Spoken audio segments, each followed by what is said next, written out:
It takes one to make one. It takes one to make one, is right? Amen. Thank you, Jesus. All right. This is honor your life. Once you get it, you can go and at least make an honor on your life. Once you're anointed, you give it, and then you go back to your seats. At least this make an anointing over your life. At least this make an anointing. Ew, that's an anointing. Ooh, look at that. At least make an anointing over your life in the name of Jesus. At least make an anointing over your life in Jesus' name. I release it over your life in the name of Jesus. I release it over your life. There are kings. There are kings. Make an anointing over your life. There are mountains.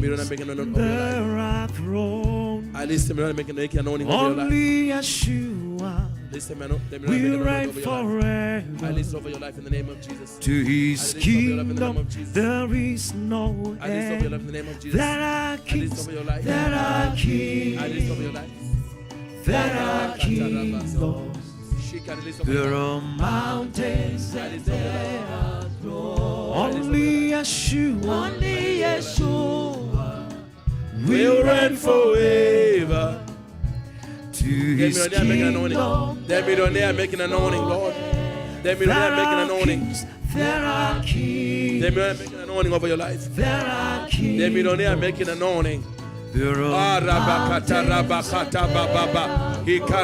only Yeshua. God become it. Let me know making an anointing. Let me know making an anointing over your life in Jesus' name. Let me know there making an anointing over your life. There it goes. There it goes. There are titles. There you go. Sakataraba. There are Let me know there making an anointing. Let me know there making an anointing.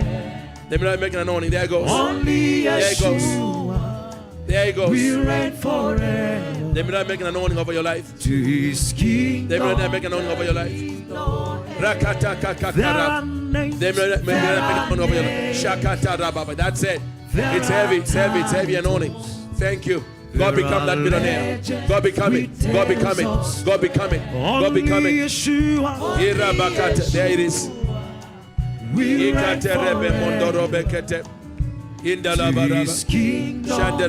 There it goes right through it. Shakaraba. The millionaire make an anointing over your life. Millionaire make an anointing over your life. I release it. In the name of Jesus. There is no So God become it. God become it. God become it. God become it. God become it. So there is the anointing.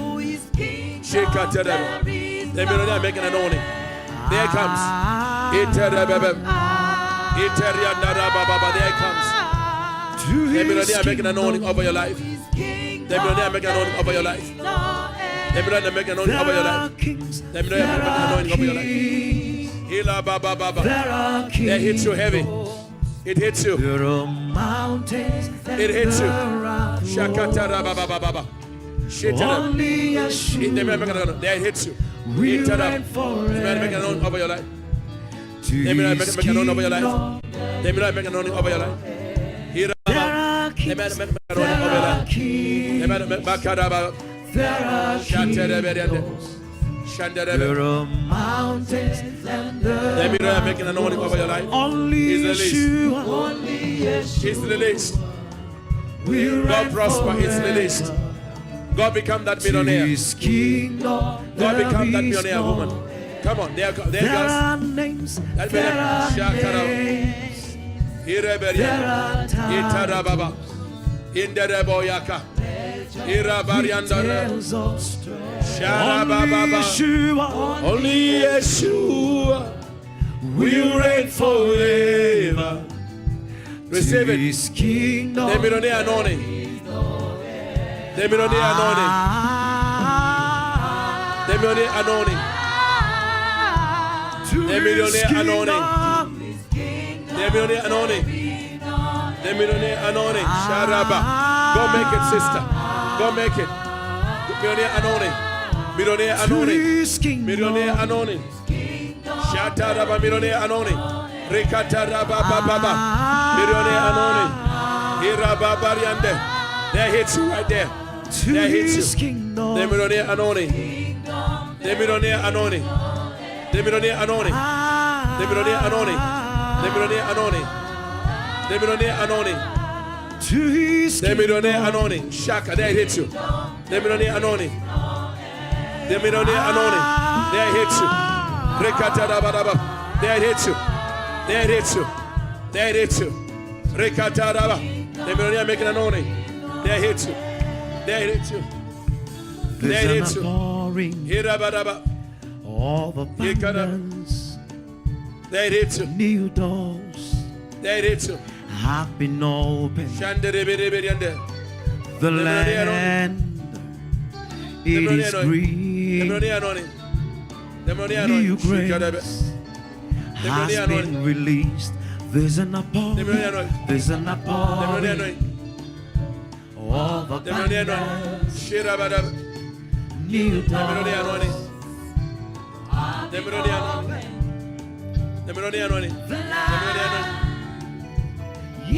green. Has been released. There's an outpouring.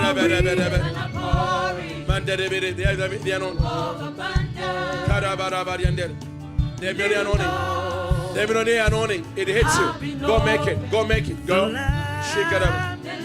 Go do it. There it hits you. Go do it. The anointing, there it hits you. Go do it. Shake it up. There it hits you. Go do The it. glory, Lord. There it hits you. Go do it. Go do it. There it hits you. God do it. God do it. The anointing. The anointing to make money. The anointing. Glory, Lord. That millionaire anointing. That millionaire anointing is released. That millionaire anointing is released. That millionaire anointing is released. That millionaire anointing is released. That millionaire anointing is released. Yeah, it hits you. Go make it. Go make it. That millionaire anointing. That millionaire anointing. That millionaire anointing. That millionaire anointing. That millionaire anointing. Receive it. That millionaire anointing. The millionaire anointing. There's The millionaire anointing. The millionaire anointing. The millionaire anointing. It's a new level. The millionaire anointing. The millionaire anointing. There's another flow. The millionaire anointing. The millionaire anointing. It is there. Taking It touches you. It touches you. Go make it. Taking over. The millionaire anointing. It I touches see you. the nations. I see The the millionaire anointing. It nations touches you. come to me The millionaire anointing. Hey, Rabakatara. to receive answers from my lips. I am Come here. shining. The millionaire anointing. There it hits you. The millionaire anointing. There it hits you. The millionaire anointing. There it hits you. Cannot be hid. The I see the nations millionaire anointing. There it hits you. The millionaire anointing. There it hits to you. me The millionaire anointing. There it hits you. to receive answers. The millionaire anointing. There it hits you.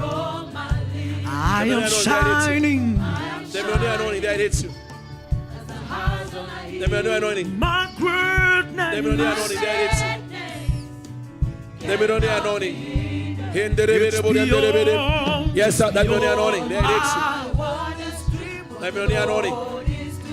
The millionaire anointing. The millionaire anointing. The millionaire anointing. It hits you. The millionaire anointing in the name of Jesus. The millionaire anointing. The millionaire anointing, young man. The millionaire anointing. It hits My you. reality. The millionaire anointing. There's anointing. another flow. The millionaire anointing. Maraba yande. There it hits you. There it hits you. It's a There it new hits you. level.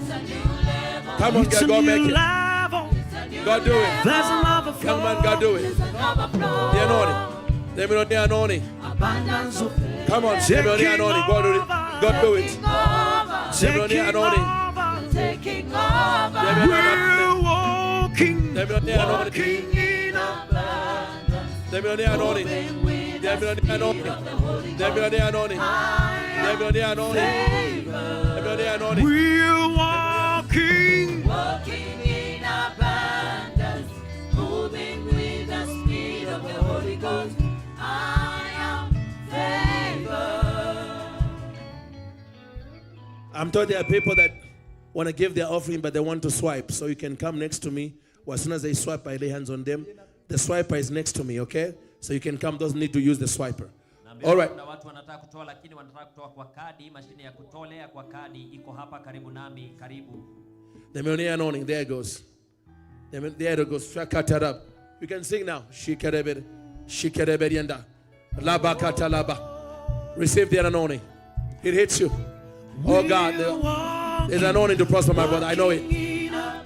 Shada baba. Moving with Hila the bebendere. Holy Ghost. Hila baba. Hila bebe. Thank you for the name of walking. Hila bedianda lebe. Receive that anointing. Yeah, it hits hard. Yeah, that's it. The millionaire anointing, sir. The millionaire anointing. The millionaire anointing. It's yours. The millionaire anointing. It hits you. It hits you. Rakata rebellion. It hits you. It hits you. It hits you. It hits you. The millionaire anointing. Ela bakate. Ela bamandelebe. It hits you. The millionaire anointing. Your love is kind. The millionaire anointing. Your love is patient. Receive that anointing. You Receive the grace. fill my Receive the heart grace. Power. That anointing is power, I'm telling with you. so much peace and joy. The millionaire anointing. You're The millionaire amazing. You're The millionaire anointing. amazing. Take it. You make my life Take feel it. brand new. Check it. All your promises. Check it. All your Take it, the millionaire promises anointing. are yes. Check it. Check it. Amen. You're not a man, you never Take it. The millionaire anointing. Your The millionaire love anointing. is kind. Shakara. The Your millionaire anointing. love The is millionaire anointing. Take it. The millionaire anointing. Take it. Take it. There it comes upon you. The millionaire anointing. Shara ba ba ba ba. The millionaire anointing. The millionaire anointing. Take that anointing. Take that grace. Take that grace. so much peace. Take that grace. and joy. Take that grace. You're amazing. You're grace. amazing. Marabababandedebed. Take that grace. My life feel bright. Take that grace. Every promise, all your promises. Go become that young man. I see it all over you. You're not a man, you Sir, go and become that. Go and become a millionaire if I be a man of God.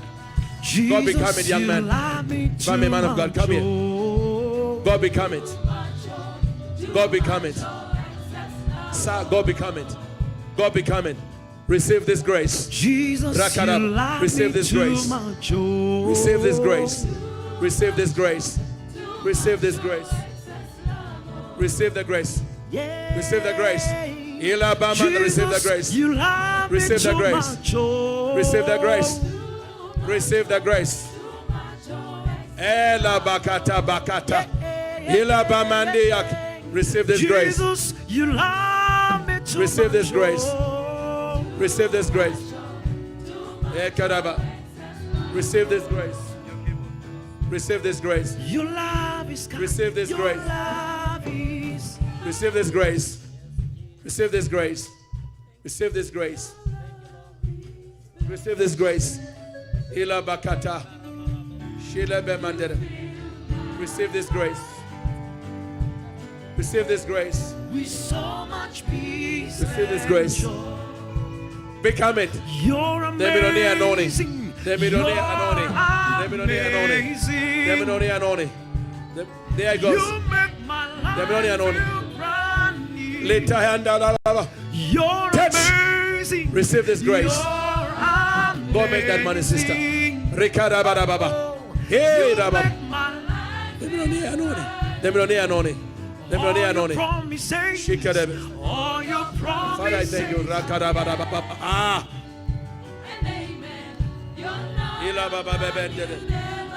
God become it. God become it. It's all over you. God become it right now. Jesus, you love me too much. Come here. God become it. Thank you, Lord. The millionaire anointing. Jesus, Hey! you love me The millionaire too anointing. much. Come here, come here. The millionaire anointing.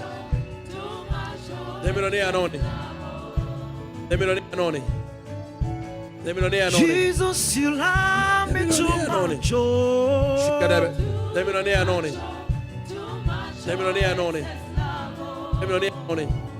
Receive this grace. Jesus, Take it. you love me too much. Receive this grace. Receive this grace. Receive this grace. Receive this grace. Receive this grace. Receive this grace. Receive this grace. Receive this grace. Hilaba. God do it. God become it. God become it. God become it. Oh. Hilaba. Shinderebe. Inderebe borobo shikerebe. Manderebe bosaka. Hiraba manderebo sara. Hiraba baba manderebe. Shirebe. Manderebe.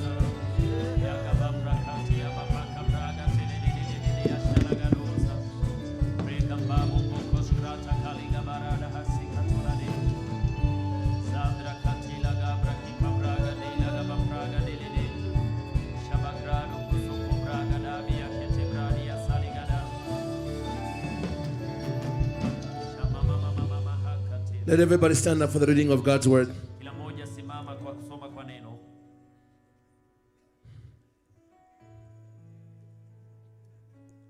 I don't see Apostle here, but maybe Pastor Chris. If you can come up here.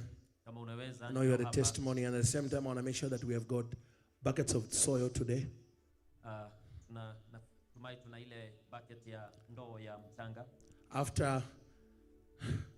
After you get this revelation, and for some of you, you'll be hearing it a second time, a third time. But every time you hear a mystery and you keep believing it, it gets stronger and stronger. Now we speak to the earth. Has grown to a point in my life where I'm seeing it change entire region. There was a place in Kenya, right here in Kenya, I forget, Apostle Subi might know it, where I was deputized to go and speak to the earth. Because there was a lot of guns. Young people were killing themselves with guns. The police buyback program or anything like that had failed completely. So I was brought in to come and speak to the earth. I believe it's 5 hours drive out of Nairobi. Maybe Pastor Chris might remember where that was. And we spoke to the earth. And I left on a Friday. Because I had to rush back to South Africa or something. And they told me by Sunday of that week, one of the gang leaders walked into a police station and surrendered the first AK-47. It was Baringo. Baringo. I heard this from the first lady and the others who told me that it was amazing. Said in 1 week, without police power, 168 guns were surrendered.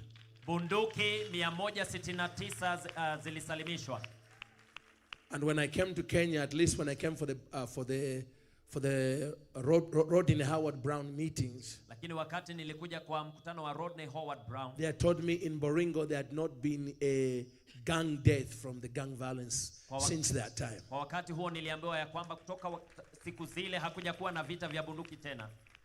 Speak to the earth is no joke when you understand it. It's the perfect way of returning the dominion gave you on the planet back to you. Njia murwa ya kurejesha utawala ambao Mungu alikupa kwenye mchanga. And so I want to really teach, kwa hivyo nataka sana nifunze, so that faith comes by hearing and hearing by the word of God. Kwa maana imani huja kwa kusikia na kusikia neno la Bwana. And then we're going to speak to the earth. Na kisha tutanenea mchanga. Now when you're speaking to the earth, you can be specific to what you want. Kwa hivyo ukinenea mchanga unaweza ukawa mahususi kile unatamani. That's what amazing about it. Hiyo ndio ya kushangaza. So some of you, kwa hivyo wengine wenu, have got wana debts you cannot seem to get away from. Madeni ambayo hayakwachi. I have many testimonies. Now they're in the thousands of people who spoke to the earth and their student loans or their mortgages were cancelled. Nina shuhuda zinafikia maelfu sasa watu ambao walisikia ujumbe huu, deni zao za HELB na za mortgage zikalipwa.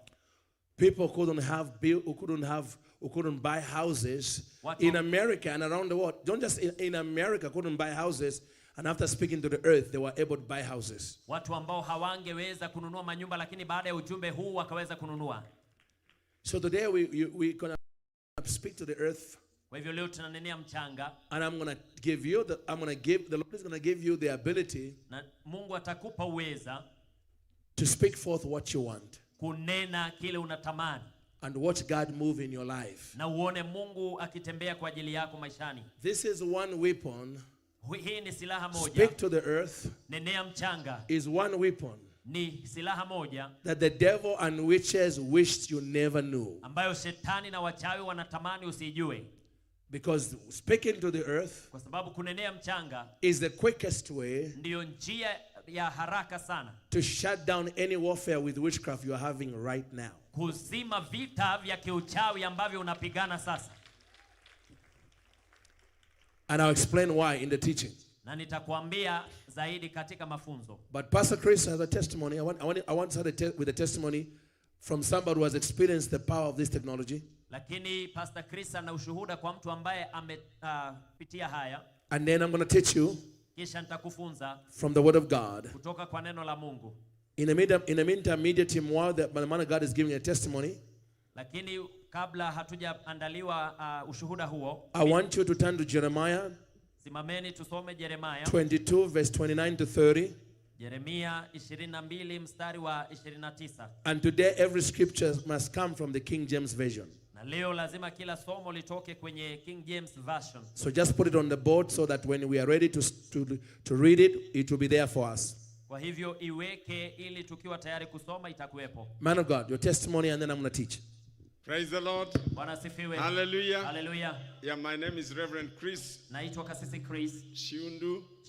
And I serve under Apostle Julius Subi. Natumika chini ya Mtume Julius Subi na Martha Subi. And we have 2 campuses in the city. Na tuna makanisa mawili mjini. Our town campus is on Moi Avenue Temple Cooperative House, 4th floor. Kanisa la mjini liko Temple We meet there from Monday to Friday. Tunakutana pale for morning glory, which we call Freedom Hour, lunch hour services, asubuhi, chamcha, and youth services. Na mikutano ya and then we are on Mombasa Road na pia tuna kanisa after Nyayo Stadium, baada ya Nyayo Stadium for our keshas and Sunday services, na huduma running from 9 up to 1 p.m. saa 3 hadi saa 7 mchana. But this Sunday we will be here. Jumapili ya kesho tutakuwa hapa. And this is the testimony Apostle shared when we began the meeting. Huu ni ushuhuda ambao mtume alishiriki wakati tukianza mkutano. As a ministry, we've not had land for over 20 years. Kama huduma hatujakuwa na shamba miaka 20. And a few years ago, we tried to get land. Miaka kadha tulinuia kupata ardhi. We even reached to the place of signing the contract. Hata tukafika mahali pa kutia muhuri the sale agreement. Na ile kandarasi ya But suddenly, lakini ghafla, the seller pulled out.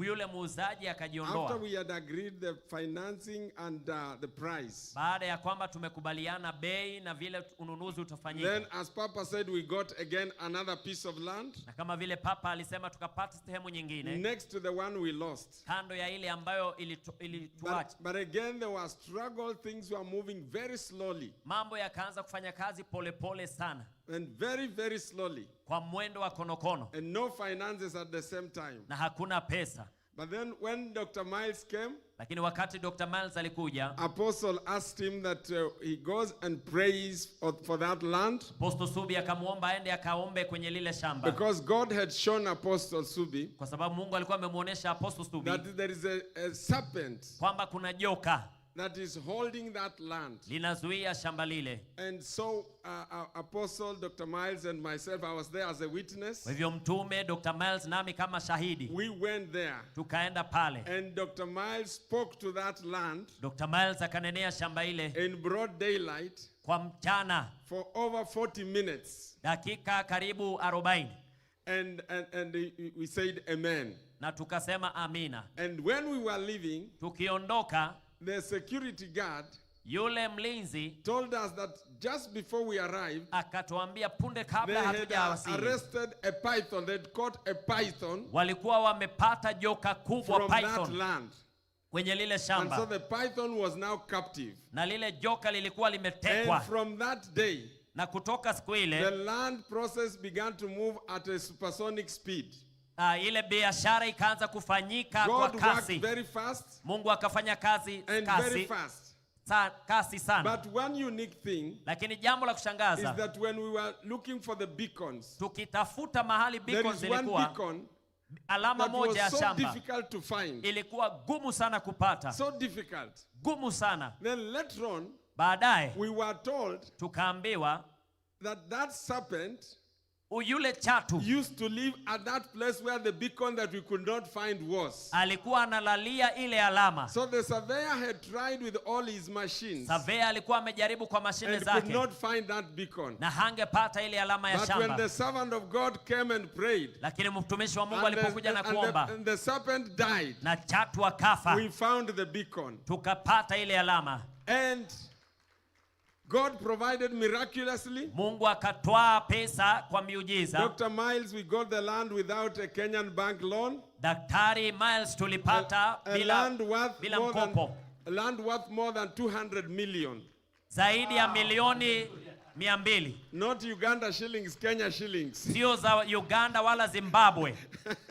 Praise the Lord. Bwana asifiwe. Then finally, Hatimaye the day actually apostles signed the transfer in this conference, the transfer of the land. But the day we went to take the documents, transfer certificate ilisaitiwa mhuri hapa. God ensured Siku ambao tulienda kufanya that hivyo, we see a dead serpent, Mungu alihakikisha tunaona the nyoka land, aliyekufa katika lile which shamba, proved that the serpent that has been holding the church from occupying land in good places, kama ishara ambayo ya kwamba kile kilikuwa kikizuia tupate from shamba, sitting on the table, mahali pazuri tusiketi that mezani. serpent is dead. Yule joka That amekufa. serpent is dead. Yule joka That amekufa. serpent is dead. Yule joka And amekufa. so Highway of Holiness Ministries International, Kwa hivyo Highway of Holiness Ministries International aka Exploits Worship Center, na Exploits Worship Center and Apostle Julius Subi and Reverend Martha Subi, chini ya uongozi wa Apostle we Subi na want to mkewe, thank God for Dr. Miles tunashukuru Mungu kwa Dr. for Miles coming to stand with us. kwa kuja kusimama nasi, That today kwamba leo we are 4 acres richer tuna ekari 4 in the best place of mahali Kenya. bora hapa nchini. Amen. Glory! Amen. Thank you. Hallelujah. Hallelujah. Turn to your neighbor and say, are you ready for real estate miracles? Ulize mwenzako uko tayari kwa miujiza ya real estate. Praise the Lord. Hallelujah. Okay, let's stand up for the reading of God's word, and we're going to be going fast because we want to get to the prophetic act. Tusimame sasa ili tusome neno alafu tuingie katika tendo la kinabii. In the mighty name of Jesus. Kwa jina kuu la Yesu. Jeremiah 22, Yeremia 22, 29 to 30. 29 mstari hadi 30. We're going to read that, Tasoma hiyo. and then the rest of the scriptures will come later. Maandiko yatafuata mengine baadaye. But for this one, I want everybody to stand up for the reading of God's word. Lakini kwa hii mistari miwili kila mmoja asimame tusome. And then at the count of 3, as loudly as you can, Na hesabu 1 hadi 3, as loudly as everybody can, give your voice to the Lord. tena upaze sauti mbele za Bwana. I want you to read this scripture like your life depends on it. Tusome andiko hili kana kwamba maisha yako yanaitegemea. I want the devil to hear us read it with confidence. mpaka shetani asikie tukilisoma kwa ujasiri. Because this scripture Kwa sababu hili andiko describes linatangaza, what God is about to do today naelezea yale Mungu atatenda leo for you and through you. kwako na kupitia kwako. So let us read it. I'm going to count up to 3 Soma moja mpaka 3 tusome and we'll get it done. na tumalize. 1, 2, 3, read. Oh, earth, earth, earth. Hear the word of Hear the the Lord. word of the Lord. Thus says the Lord, write this man childless, a man that shall not prosper in his days. For no man of his seed shall prosper, sitting upon the throne of David and ruling anymore in Judah. And the people said, Amen. Amina. Take your seats. Waweza ukaketi. The reason I'm gonna begin at a different point than I normally begin when I teach Speak to the Earth. Ninaanza mahali tofauti kuliko vile mimi hufanya kawaida. This scripture Hili andiko is a scripture that God gave me ni andiko Mungu alinipa on the day He rescued me kwa siku ambayo alinikomboa from Satan death kutoka kifo because of high-level witchcraft kwa sababu ya uchawi wa juu that had come against me in the Republic of Zambia. ambao ulikuwa umenipiga kule Zambia. Right after we buried my mother Esther, who had gone who went to heaven in the month of May of 2015. Punde baada ya kumlaza mamangu Esther aliyeenda kuwa na Bwana mwezi wa 5 2015. During the time when God was delivering me, Wakati Mungu akinikomboa, after baadaye He revealed to me alinionyesha the mystery siri of the earth ya nchi and and how the witches na vile wachawi were almost used it walikuwa karibu kuitumia to bring premature death upon my life. kuleta kifo cha mapema maishani mwangu. Without ever reading the scripture in my life, Kabla ya kusoma hili neno maishani mwangu, by the Spirit of God, kwa uwezo wa Roho under divine instruction, na maagizo ya Roho, I found myself nilijipata speaking to the earth nikinenea nchi and shouting, na nikipaza sauti, "Oh earth, earth, earth, earth, nchi, nchi, nchi, nchi, hear the word of the Lord." sikia neno la Bwana. I would later find out Baadaye nikagundua that there is actually such a scripture exactly like that in the Bible. kuna andiko haswa kama lile katika maandiko. Jeremiah 20:29. Yeremia 22 mstari wa But 29. I'd never ever read it. Na sikuwa nimelisoma hapo And awali. yet under the anointing of God that night, Lakini chini ya upako usiku ule, that's what came out of my spirit being. hilo ndilo lilitoka ndani yangu. Oh earth, earth, hear the word of the Lord. Nchi, nchi, nchi, lisikie neno la Bwana. And I began to prophesy to the earth that was in my hand. Na nikaanza kutabiria mchanga uliokuwa kwenye mkono wangu. I'll come back to that, Nitarejelea hayo, but I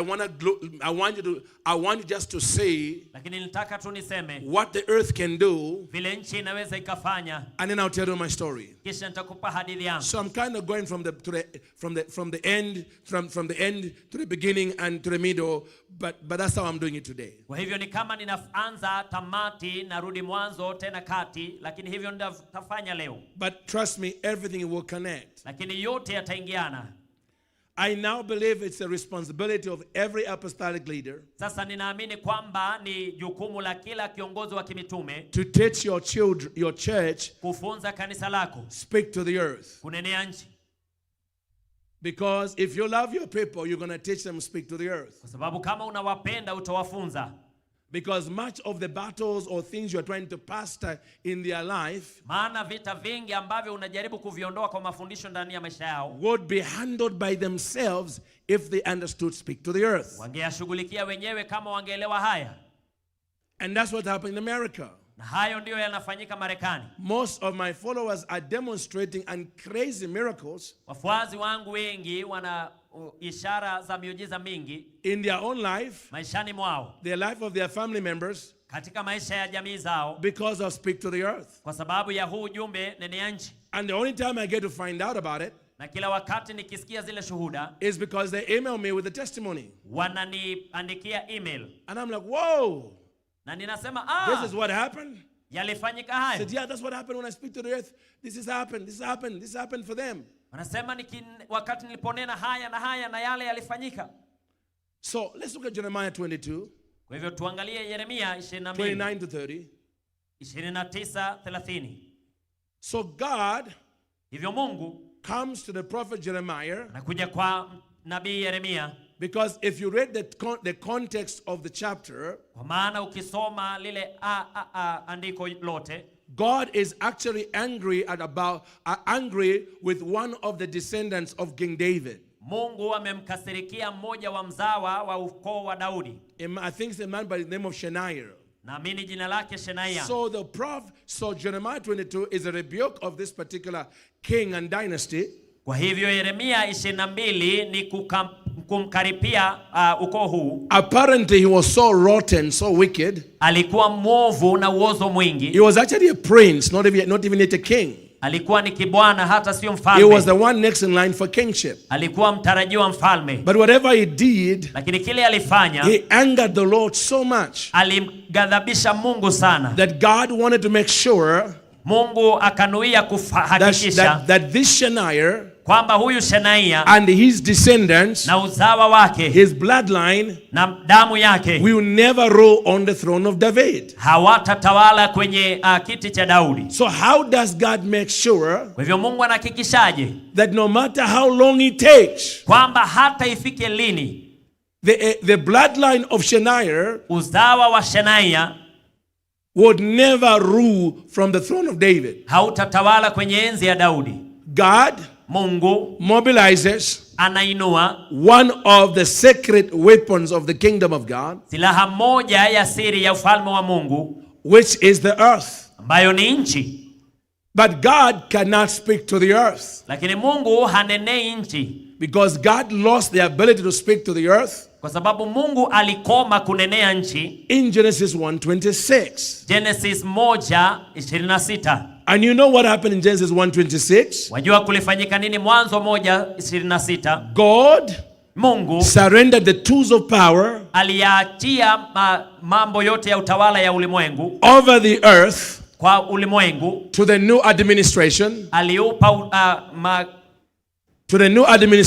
aliupa utawala mpya of Adam and Eve. wa Adamu na Hawa. When God said, wakati Mungu aliposema, let us make man tutengeze after our image, kwa mfano wetu, after our likeness, kwa kufanana nasi, and then says, na akasema, let them, exclusively let them, wao male and female, mume na mke, have dominion. Wawe na utawala. And then one of the areas of dominion, na ishara moja ya utawala, is earth. Ni nchi. That's why God doesn't speak to the earth. Ndio sababu Mungu hanenei nchi.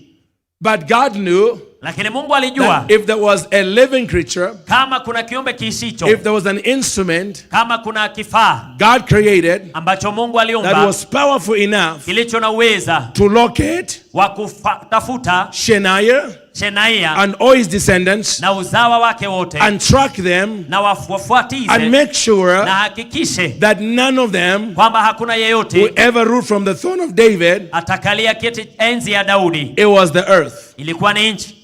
But since God couldn't speak to the earth, lakini kwa sababu Mungu hanenei nchi, he put his words, aliweka maneno yake, in the mouth of the prophet Jeremiah, kwenye kinywa cha nabii Yeremia. Because Jeremiah, sababu Yeremia, as a man, kama mwanadamu, could speak to the earth. Anaweza kunenea nchi. So he spoke to the earth. Hivyo alinenea nchi. Apostle Subi, the prophet, nabii, spoke to the earth, alinenea nchi, on behalf of the Lord, kwa niaba ya Mungu, and said, na akasema, it is Jeremiah who says, ni Yeremia anasema, oh earth, nchi, hear the word of the Lord. Lisikie neno la Bwana. But the mouth that says it, lakini kinywa kinayotamka, is the mouth of the prophet. Ni kinywa cha nabii. And then he says, na linasema, and notice what he tells the earth.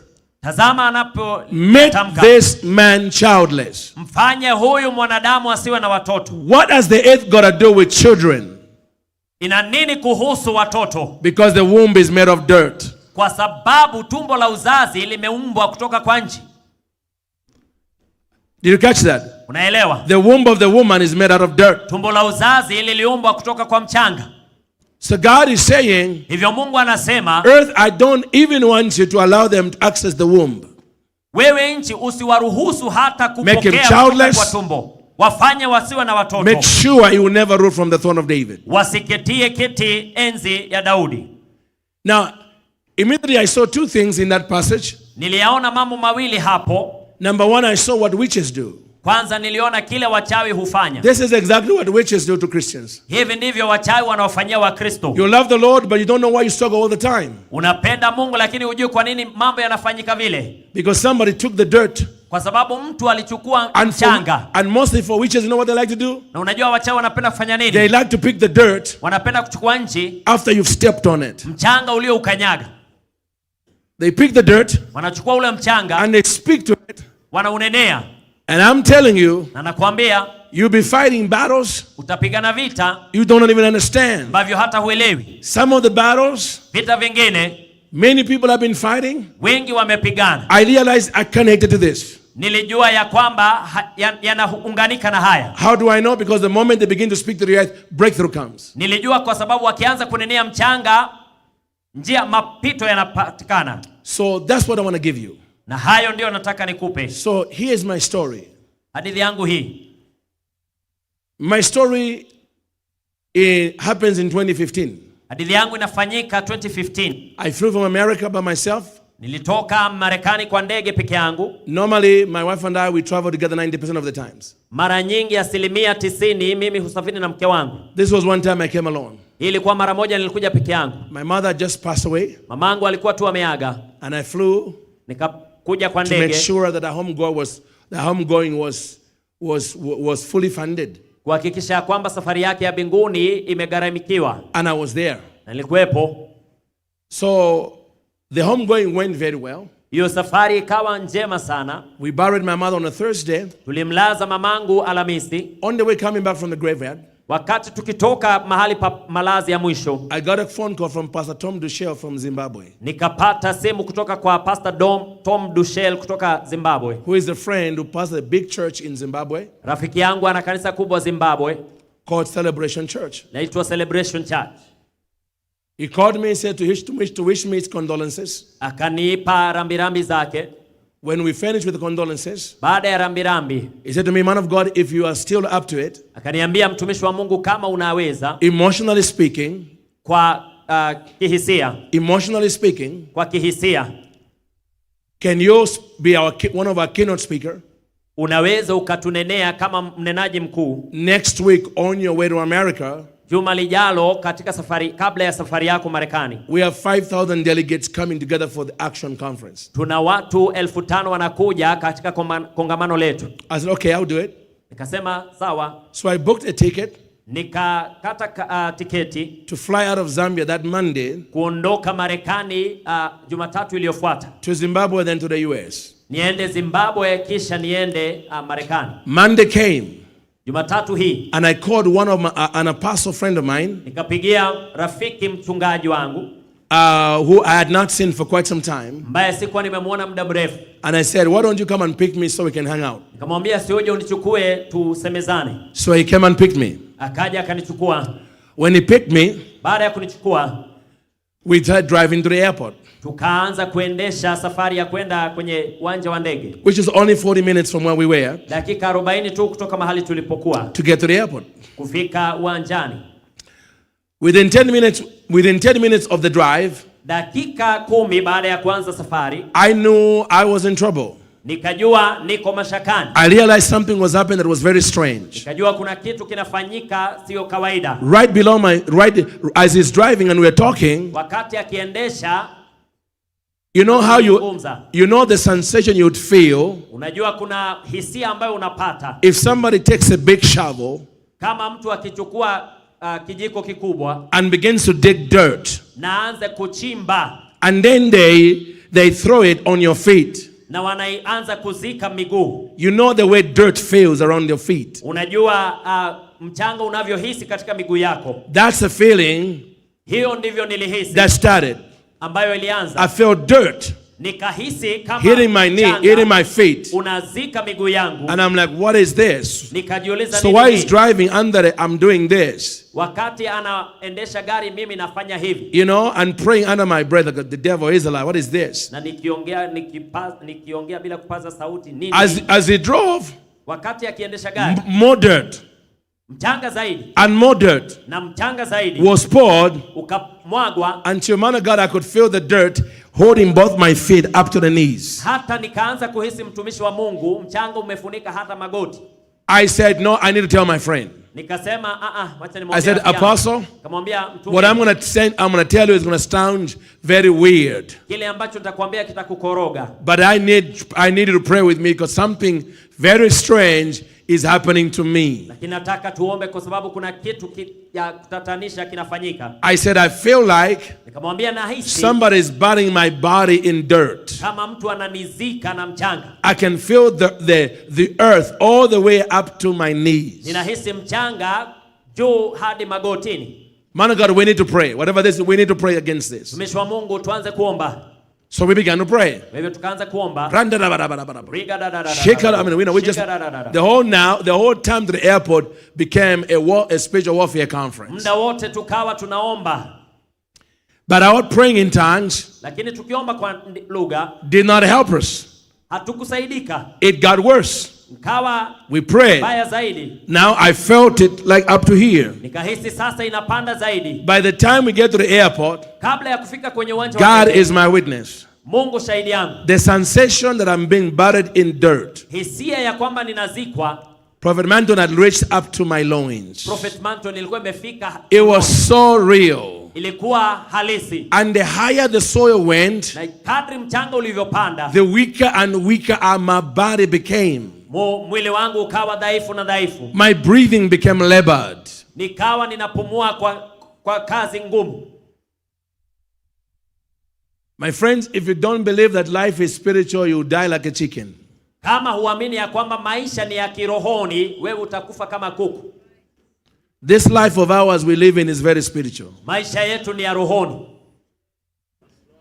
You know, and so when I got to the airport, wakati nilifika kwenye uwanja wa ndege, I told the apostle was driving me. Nikamwambia yule apostle alikuwa I says, man of God, ninahisi mtumishi wa Mungu, this is serious warfare. Hii ni vita vikali. But I'm going to go to Zimbabwe. Lakini nitaenda Zimbabwe. But don't leave the airport until I'm safely in the plane and I can tell you I'm out of here. Lakini usiondoke kwenye uwanja wa ndege mpaka nikwambie ndege imepaa. The reason I was so determined sababu ambayo nilishawishika to get on the plane, kufika kwenye ndege, because in my understanding of spiritual warfare, ni kwa sababu kwa kuelewa kwangu kwa vita vya kiroho, I'm now thinking, sasa nafikiri, these are territorial spirits. Haya ni maroho ya kieneo. These are Zambian devils. Haya ni mapepo ya Zambia. If I can just get on the plane, nikipanda tu kwa ndege and cross into Zimbabwe airspace, nitoke katika maeneo ya Zambia niingie Zimbabwe. These demons have got no visa for Zimbabwe. Mapepo haya hayana visa ya Zimbabwe. They have to leave me. Lazima yaachwe kwenye boda. Amen. Amen.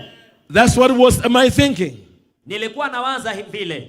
But when I got out of the car, lakini wakati nilitoka kwenye gari, I was walking nilikuwa natembea like a 95-year-old unhealthy old man like this. Kama mkongwe mgonjwa wa miaka 90 hivi. That slow.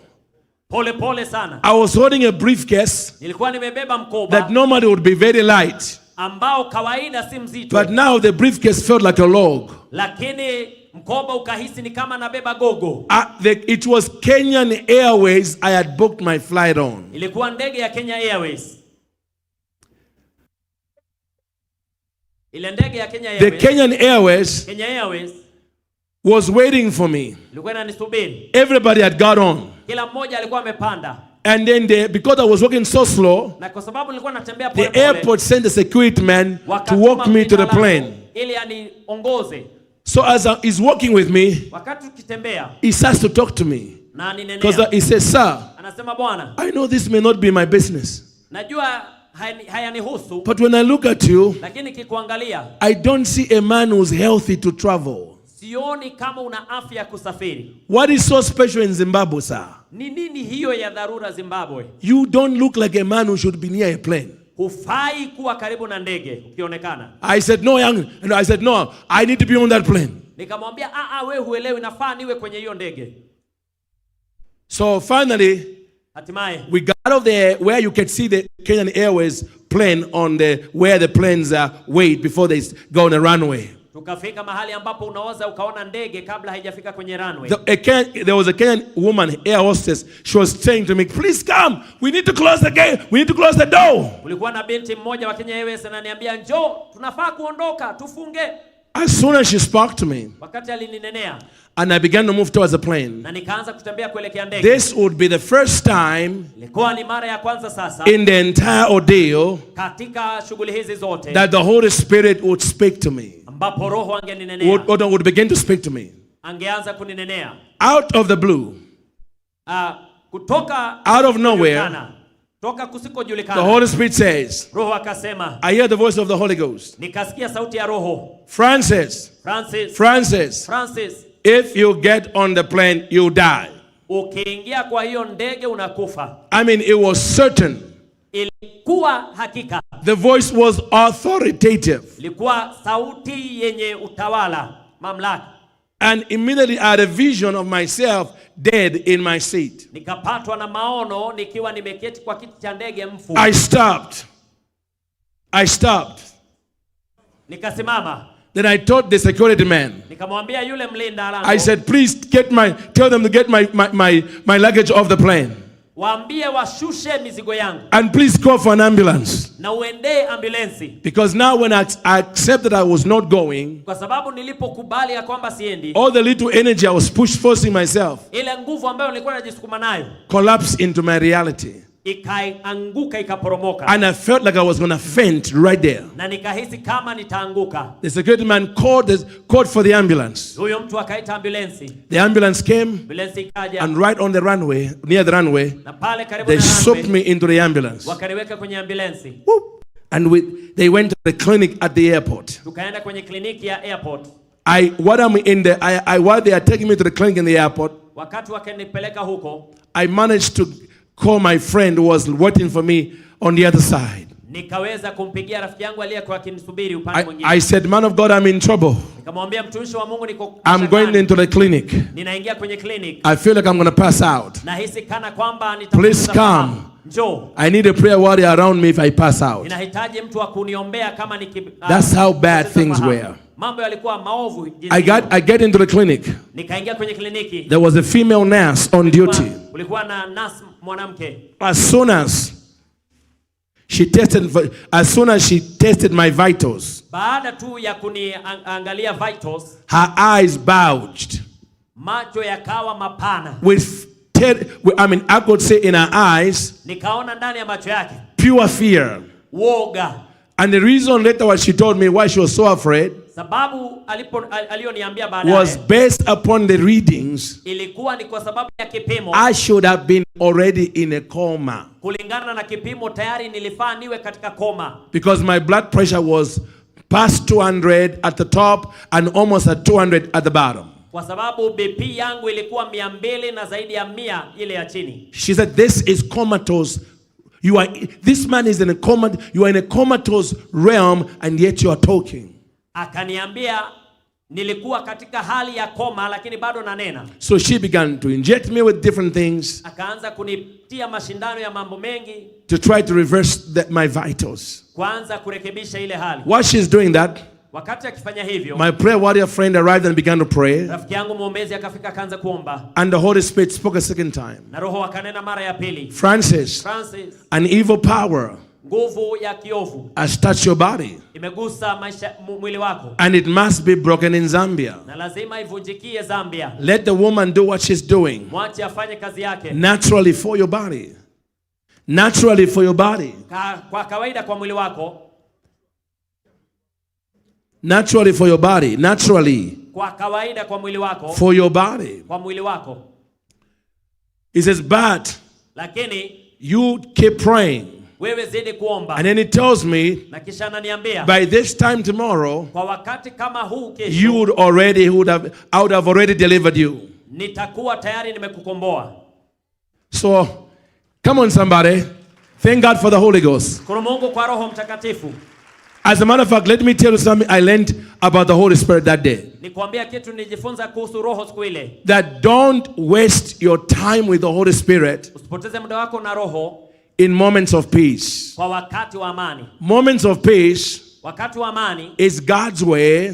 ni ishara ya Mungu. It's God's way Njia ya Mungu of allowing you ya kukuruhusu to know the voice of the Holy Spirit before the day of battle. kujua sauti ya Mungu kabla ya siku ya vita. Because you don't want to learn the voice of the Holy Ghost in the day of battle. Kwa sababu usitamani kusikia sauti ya Roho Mtakatifu wakati siku ya vita. In the day of battle, Siku ya vita everything has to be precise. kila kitu lazima kiwe shwari. That day, one wrong move and I knew I would have been dead. Siku ile ningekosa kidogo tu ningekufa. The Holy Spirit was giving me, do this, don't do this, do this. Roho alikuwa ananiambia, ananionya, fanya hivi, usifanye hivi, fanya hivi. 3 hours later at the airport, Masaa matatu baadaye kwenye the uwanja wa ndege, nurse gave up. yule nurse She said, I've done as much as I can here with for this man. akasema nimefanya kadri niwezavyo na huyu mtu. We need to move into a bigger hospital with more equipment. Inatupasa tuingie katika hospitali kubwa yenye vifaa zaidi. I was taken to St. John's Medical Center in Lusaka. Nikapelekwa St. John's Medical Center Lusaka. I found my family there. Kapata jamii yangu pale. They're already praying. Walikuwa tayari wanaomba. Many of them knowing many of them knowing Africa. Wengi wao wakijua Afrika. They were so terrified for me. Walikuwa wameogopa, wamenihofia. They're like, the devil is a liar. Walikuwa wanasema shetani muongo. We have just buried our mother. We're going to bury the firstborn son. Hatuwezi tukamzika mwana wetu. So they were praying.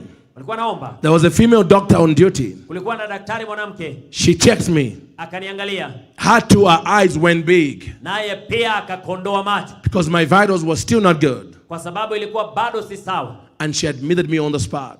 Na akanilaza. Put me in a separate room. Kaniweka chumba tofauti. You know, with the restroom on the other side. Na kuna chumba cha kujisaidia mahali kushoto. And because I was so weak, na kwa sababu nilikuwa mdhaifu sana, my family elected jamii yangu ikaamua to keep my young brother Stephen with me in the room, kumweka ndugu yangu mdogo Stephen pamoja nami, so he could help me go to the restroom every time I had to go. ili anisaidie wakati nikihitaji kwenda msalani. That became the day. Ikawa hivyo. I have never felt death like I felt it that day. Sijawahi hisi kifo kama vile nilikihisi siku ile. I could feel it. Ningekihisi. I could smell it. Ningekinusa. And part of me, as the weaker I became, na sehemu yangu kadri ninavyokuwa dhaifu, began to give in. Ikaanza kukubali. You know? Wajua? Then around midnight of that night, when I'm in the hospital, karibu saa 6 usiku nikiwa kwenye ile chumba ya hospitali, my wife calls me mke wangu akanipigia with a prophet from California, akiwa na nabii kutoka California, who was very, very accurate in the prophetic. Ambaye alikuwa haswa sana katika mambo ya kinabii. You know? Wajua? And he began to prophesy to me, Apostle Julius. Akaanza kunitabiria Apostle Julius. He said, man of God, akasema mtumishi wa Mungu, the Lord says, Mungu anasema, what you are going through yale unayapitia is high level witchcraft ni uchawi wa hali ya juu that has come against your body. ambao umepiga vita mwili wako. And then by the word of knowledge, na kwa neno la kuelewa, the prophet of God nabii wa Mungu began to describe akaanza kuelezea one of the witches mchawi mmoja wapo who was at my mother's funeral. ambaye alikuwa mazishini He said, akasema, was there not a woman who was dressed like this? je, hakukuwa mwanamke alikuwa amevaa hivi? She was dressed like this. Alikuwa amevaa hivi. She looks like this. Anakaa hivi. And my God, it's like he had a photo of her in front of him. Na alikuwa anaelezea kama ana picha mbele yake. Thank God for true prophets. Shukuru Mungu kwa nabii wa sahihi. I said, thank God for true prophets. Nasema shukuru Mungu kwa nabii sahihi. Hallelujah. Hallelujah. And I said, man of God, akasema mtumishi wa Mungu, I know who this woman you're talking about. namjua huyu mwanamke. I actually remembered her. Na nikamkumbuka. I believe God wanted me to remember her. Na Mungu alitaka nimkumbuke, so I could have a point of reference ili niwe na sehemu ya kumbukumbu when I was fighting for my life. Wakati nikipigania vita, she was by my mother's head in the casket. Tukimzika mama yangu alikuwa karibu na kichwa. By my mother, yes, but that's where she was. Alikuwa karibu na kichwa. And she was crying very much. Na alikuwa analia sana. I thought my mother must have been her best friend. Nikadhani ya kwamba mamangu alikuwa rafiki mwandani. But in Africa, lakini Afrika, we are professional mourners.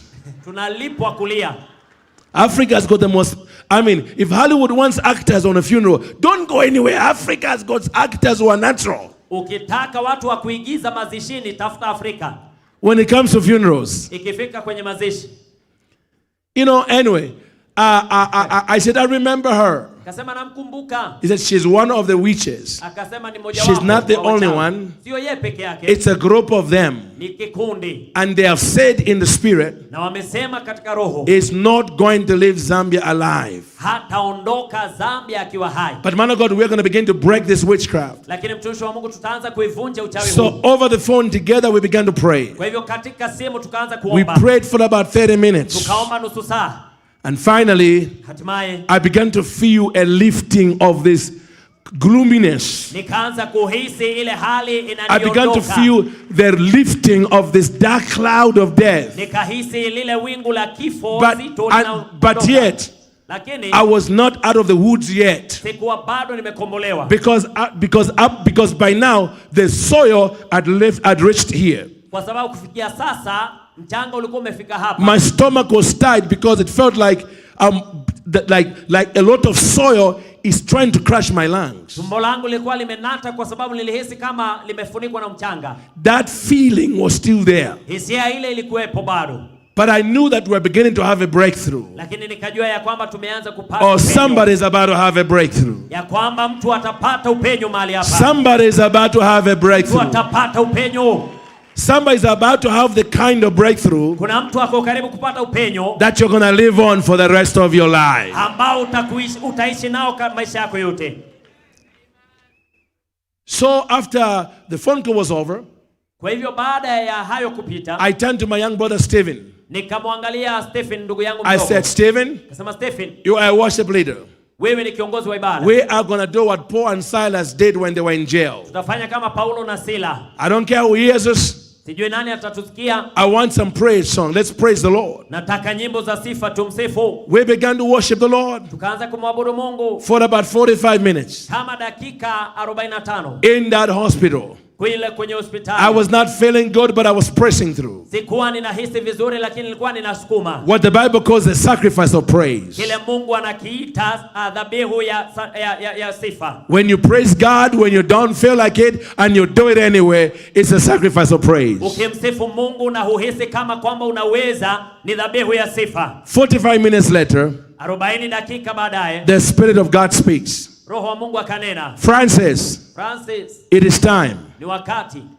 I said, time for what? Kauliza wakati wa nini? The time has come Wakati umefika that I promise you ambao nilikuahidi to deliver you. kukukomboa. Hallelujah! Hallelujah! Hallelujah. Hallelujah! That's the beauty of serving a living God. We don't serve idols. Huo ndio ubora wa kumtumikia Mungu aishie. Mungu wetu sio Mungu wa mifano. Our God speaks. Mungu wetu hunena. I said, our God speaks. Mungu wetu hunena. He is not an idol, he speaks. Yeye sio mfano, ananena. And his speaking is profitable to direct. Na kunena kwake kunaongoza. So, he said to me, akaniambia, go outside. toka nje. Go outside into the hospital yard. Toka nje kwenye bustani la hospitali. So I turned to my brother Stephen. Nikamwangalia ndugu yangu Stephen. And I said, Stephen, Nasema Stephen, the Holy Spirit Roho wa Mungu wants you to take me outside. anataka unipeleke nje. I know, please take me outside. Tafadhali nipeleke nje. You know, I had one of those hospital gowns. Nilikuwa nimevaa vazi la hospitalini. You know, hospital gowns, Wajua mavazi ya hospitali it's like every hospital in the world has the same tailor. ni kama wote wanatumia fundi mmoja hospitali zote. They cover everything, but they leave here. Wanafunika kote lakini wanaacha hapa. Amen. Amen. It's like they don't believe in a full covering. Ni kama hawaamini ufuniko uliotosha. So I'm covered all the way, but I'm holding myself like this. Kwa hivyo nimefunikwa lakini najishika hivi. My other hand is on my brother. Mkono mwingine umeshika ndugu yangu. And we end up in the flower bed.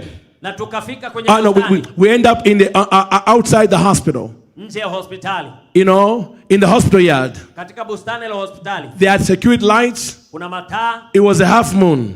Ilikuwa mwezi robo. So visibility was good. Kwa hivyo tulikuwa tunaona. So I'm outside. tuko nje. I said, Lord, I'm outside. Akasema Bwana niko nje. He said, go to the flower bed now. Akasema nenda pale kwenye maua. I said, Stephen, akasema Stephen, God wants you to take me Mungu anataka unipeleke to the flower bed. pale kwenye maua. So I walked over Kwa hivyo nikaenda to the flower bed. pale kwenye maua. And then I got to the flower bed. Nikafika pale mauani. And the Holy Spirit began to speak to me. Roho wa Mungu akaanza kuninenea. What he said to me at that moment alichoniambia wakati shocked my theology, kilinitisha theolojia yangu, troubled my mind, kikanikera mawazo, because what he was saying, sababu alichokisema I had never heard anybody talk like that. sikuwa nimesikia mtu ameyasema. If I did not know the voice of the Holy Spirit, kama singejua sauti ya Roho, I would have run away.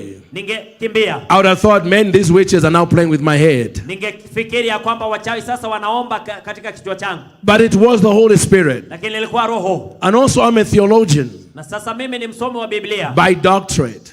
Katika nina shahada ya uzamili ya theolojia. So as much as I love the supernatural, Kwa hivyo hata kama ninajua mambo ya asili, I love the word better. ninapenda neno zaidi. So I like to make sure the supernatural Kwa hivyo nikaanza kufikiri katika asili. in my life Ninapenda sana kufanya mambo ya kiungu maishani can mwangu. be explained by the word. Na mambo mengi yanaelezewa kwa neno. So I'm getting there. Kwa hivyo nafika pale. And the Holy Spirit said to me, Roho akaniambia.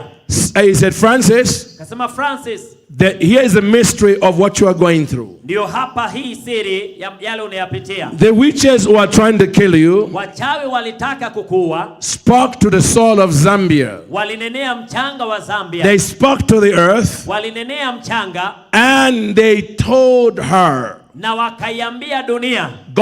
The Holy Spirit Roho wa Mungu began to address the earth in feminine language. akaanza kuinenea dunia kwa nchi ya kwa sauti ya kike. I was not used to this. Sikuwa nimezoea haya. He said they told her akasema to swallow your body in premature death. Waliambia imeze mwili wako katika mauti ya mapema. And that's what she's been trying to do since this morning. Na dunia amekuwa akijaribu yule mwanamke kufanya hivyo tangia asubuhi. If you don't speak to her and reverse what she has been told, uhamishe yale ambayo ameambiwa afanye, the earth dunia will kill you. Itakuwa. When the soil gets to your nose, you suffocate. Ule mchanga ukifika mapuani unakufa.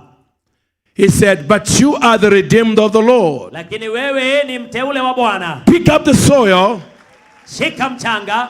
Pick up the soil. Chukua mchanga. And introduce yourself to the earth. Ujitangulize kwa dunia. Many of you live in Kenya, but Kenya doesn't know you. Wengi mnaishi Kenya lakini Kenya haikutambui. That's why you are fighting to prosper. Ndio sababu unang'ang'ana kunawiri.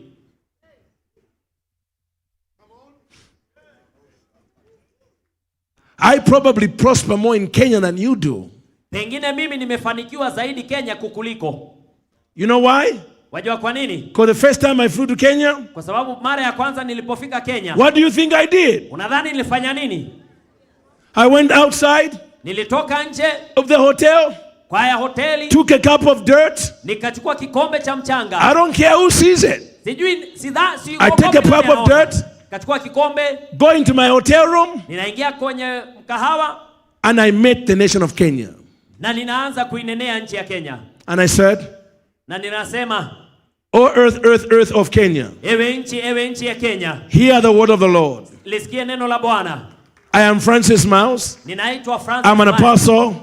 Mimi ni mtume. And Kenya is one of my assignments. Na Kenya ni mojawapo ya kazi zangu. So earth, earth, earth hivyo nchi of Kenya, ya Kenya, every door I need, kila mlango ninayohitaji, give it to me. Nipe. Everyone who has got money from me, kila mtu ana pesa zangu, from Kenya, kutoka Kenya, give it to me. Nipe. You'll be amazed. Utashangaa. You'll be amazed. Utashangaa. How many Kenyans send me money to America? Wakenya wangapi wanitumia pesa nikiwa Marekani? Meanwhile, you are here praying for money. Na wewe uko hapo unaombea pesa. Kenyans are sending money to a man in America. Wakenya wanatuma pesa Marekani. Because the land of Kenya knows me. Kwa sababu nchi ya Kenya inanijua.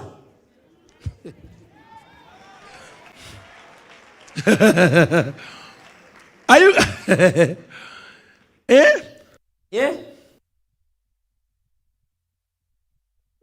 Hallelujah. I mean, this thing has changed my life. Haya amenibadilisha. I just came from Gabon. Nimetoka tu Gabon. Gabon. Everybody speaks French except me. Kila mtu anazungumza French isipokuwa mimi.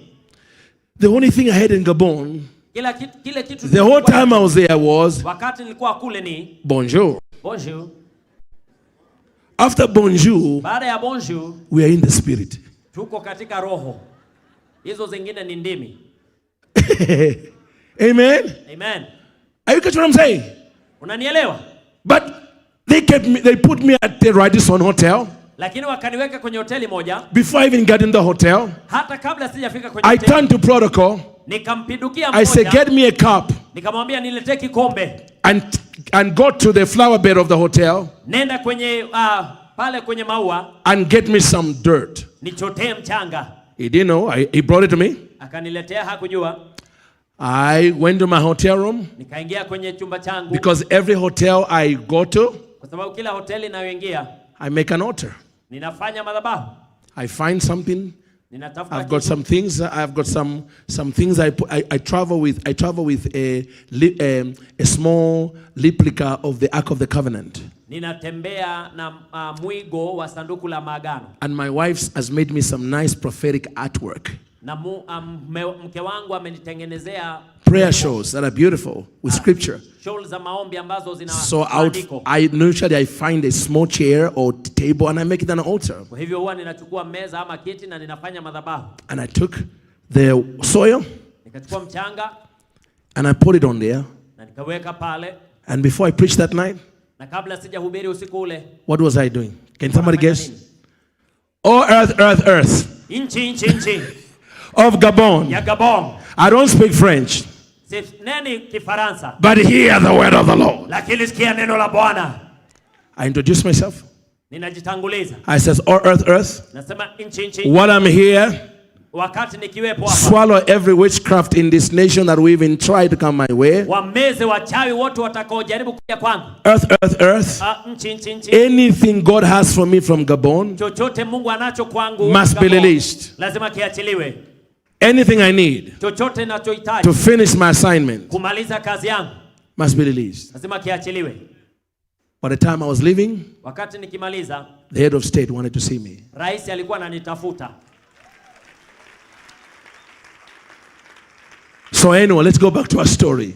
Turejelee hadithi yetu. I just gave you a secret of what I do when I travel. Nimekupatia tu siri ya kile nafanya nikisafiri. Nations have opened up to me Mataifa yamenifungukia. and people tell me, Dr. Watu Miles, wananiambia, Dr. Miles, you've only come to Ghana, but the way God is using you in Ghana, some of us who have been here for 20 years. umekuja tu Ghana juzi lakini wengine wetu tumehubiri hapa miaka 20. I have a secret. Nina siri.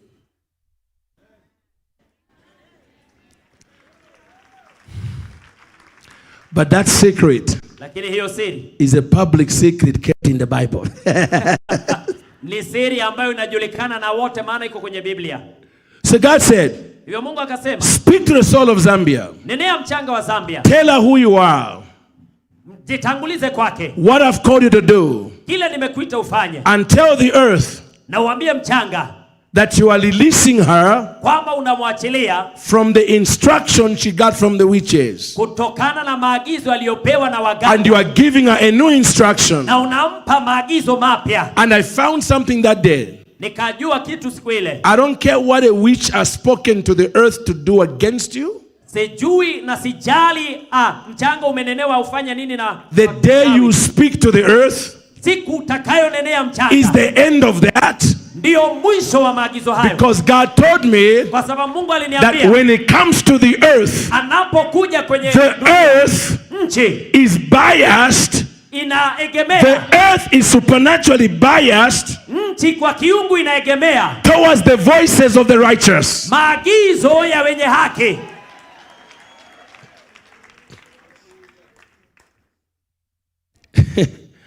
So I took the door apostle, Nikachukua mchanga, and the spirit of prophecy came upon me. roho ya unabii kaja juu yangu, And out of my spirit comes these words. na kutoka rohoni mwangu maneno haya yakatoka.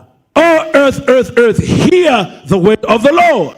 Nchi, sikia neno lake Bwana. I am Francis Miles. Ninaitwa Francis Miles. An apostle to the United States. Mtume Marekani. God has taught me ABC. Mungu ameniambia abata. That has not yet come to pass. Hayajatimia. So it's not my time to die. Kwa hivyo sio wakati wangu wa So kufa. earth. Hivyo nchi. I release you. Ninakuachilia. In the name of Jesus. Kwa jina la Yesu. From whatever the witches told you. Kutokana na yale you are released. Umeachiliwa. In Jesus' name. Kwa jina la Yesu. I command you now. Kuamrisha sasa. To let me go. Niache. And then the Holy Spirit said to me. Kisha Roho kaniambia. Francis. She has heard. Amesikia. I said she has heard. Binchi amesikia. Yeah, he said put back the soil. Akasema rejesha mchanga. And watch what happens. Waangalia yatakayofanyika. So I took the dirt. Kachukua mchanga. When I put back the soil. Wakati niliuweka. I'll never forget what happened to me for as long as I live. Ninapoishi sitasahau kile kilifuata. As soon as I put back the dirt. Punde tu baada ya kurejesha. All the soil. Mchanga wote. All the dirt. Mchanga wote. That had been burying me up to here. Uliokuwa umelizika hata hapa. Fell to the ground with a thud. Ukaanguka chini. I heard kwa kishindo. All the dirt fell off. Mchanga wote ukaanguka. And from the bottom of my toes. Na kutoka miguuni. The electric power of God. Nguvu za kistima za Mungu began to go up my feet. Ikaanza kupanda miguuni. By the time it got to my head, wakati zilifika I know what happened to Elijah. Najua kile kilifanyika. When Elijah outran the chariots of Elia alishinda of Ahab. Kigari cha I had supernatural strength. Nikapata nguvu za kiungu. I had supernatural strength. Nikapata nguvu za kiungu. I walked back into the hospital. Nikatembea hata hospitalini. And God is my witness. Na Mungu ni shahidi wangu. My healthy brother. Ndugu yangu aliyekuwa na afya. It took him 90 seconds to arrive. Ilimchukua sekunde 90 kufika. It took him 90 seconds or more to arrive in the room. Ilimchukua sekunde 90 ama zaidi kufika kule. Because he said, "Oh, what?" He said to me, "Oh my God, what was that?" Akaniuliza, Mungu wangu, nini hiyo? I said to him, "I'm trying to find out myself." Kamwambia hata mimi ninafanya upelelezi. He said, "You walked like a bullet." Akaniambia ulifanya kama risasi. He said, "I've never seen a man walk that fast." Akasema sijaona mwanadamu. Because I was feeling like Elijah. Nilikuwa nahisi kama Elia. All the death was gone. Yule mchanga ulikuwa umeanguka. All the death was gone. Mchanga ulikuwa umeanguka. All my vitals were back to normal. Hali yangu ya mwili ilikuwa I could run a mile. Ningekimbia maili. Come on, somebody shout glory. Sema glory. And so now hivyo I'm back in the hospital room. Nimerudia chumbani. I'm so excited. Nina furaha. But theologically troubled at the same time. Lakini kithiolojia ninasumbuka. I told my brother Stephen. Kamwambia ndugu yangu Stephen. Go to sleep. Halale. I need to talk to Jesus. Nahitaji kunena na Yesu. Me and the Holy Ghost have to talk. Mimi na Roho lazima tuongee. We have a theological problem. Tuna jambo la kithiolojia that needs to be resolved. Linalohitaji as soon as my brother went to sleep, ndugu yangu alipolala, I said, Holy Ghost, kasema Roho, let's talk. Tunene sasa. And the Spirit of God said to me, Roho akaniambia, I know. Najua. That's why I allowed this to happen. Ndio sababu niliyaruhusu. Let's talk about it.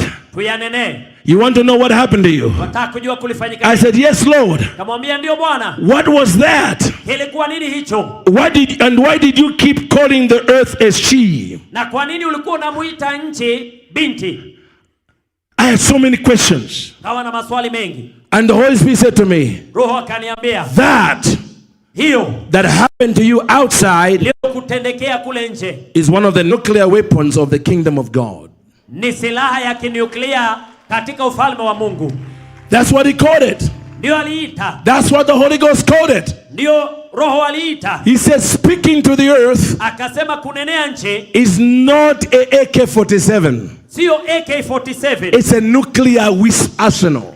Ni silaha ya kiatomiki. He said to me, Francis, akaniambia Francis, That's what it is called. Inaitwa hivyo. I'm going to teach you how it works. Nitakufunza jinsi inafanya kazi. Are you ready?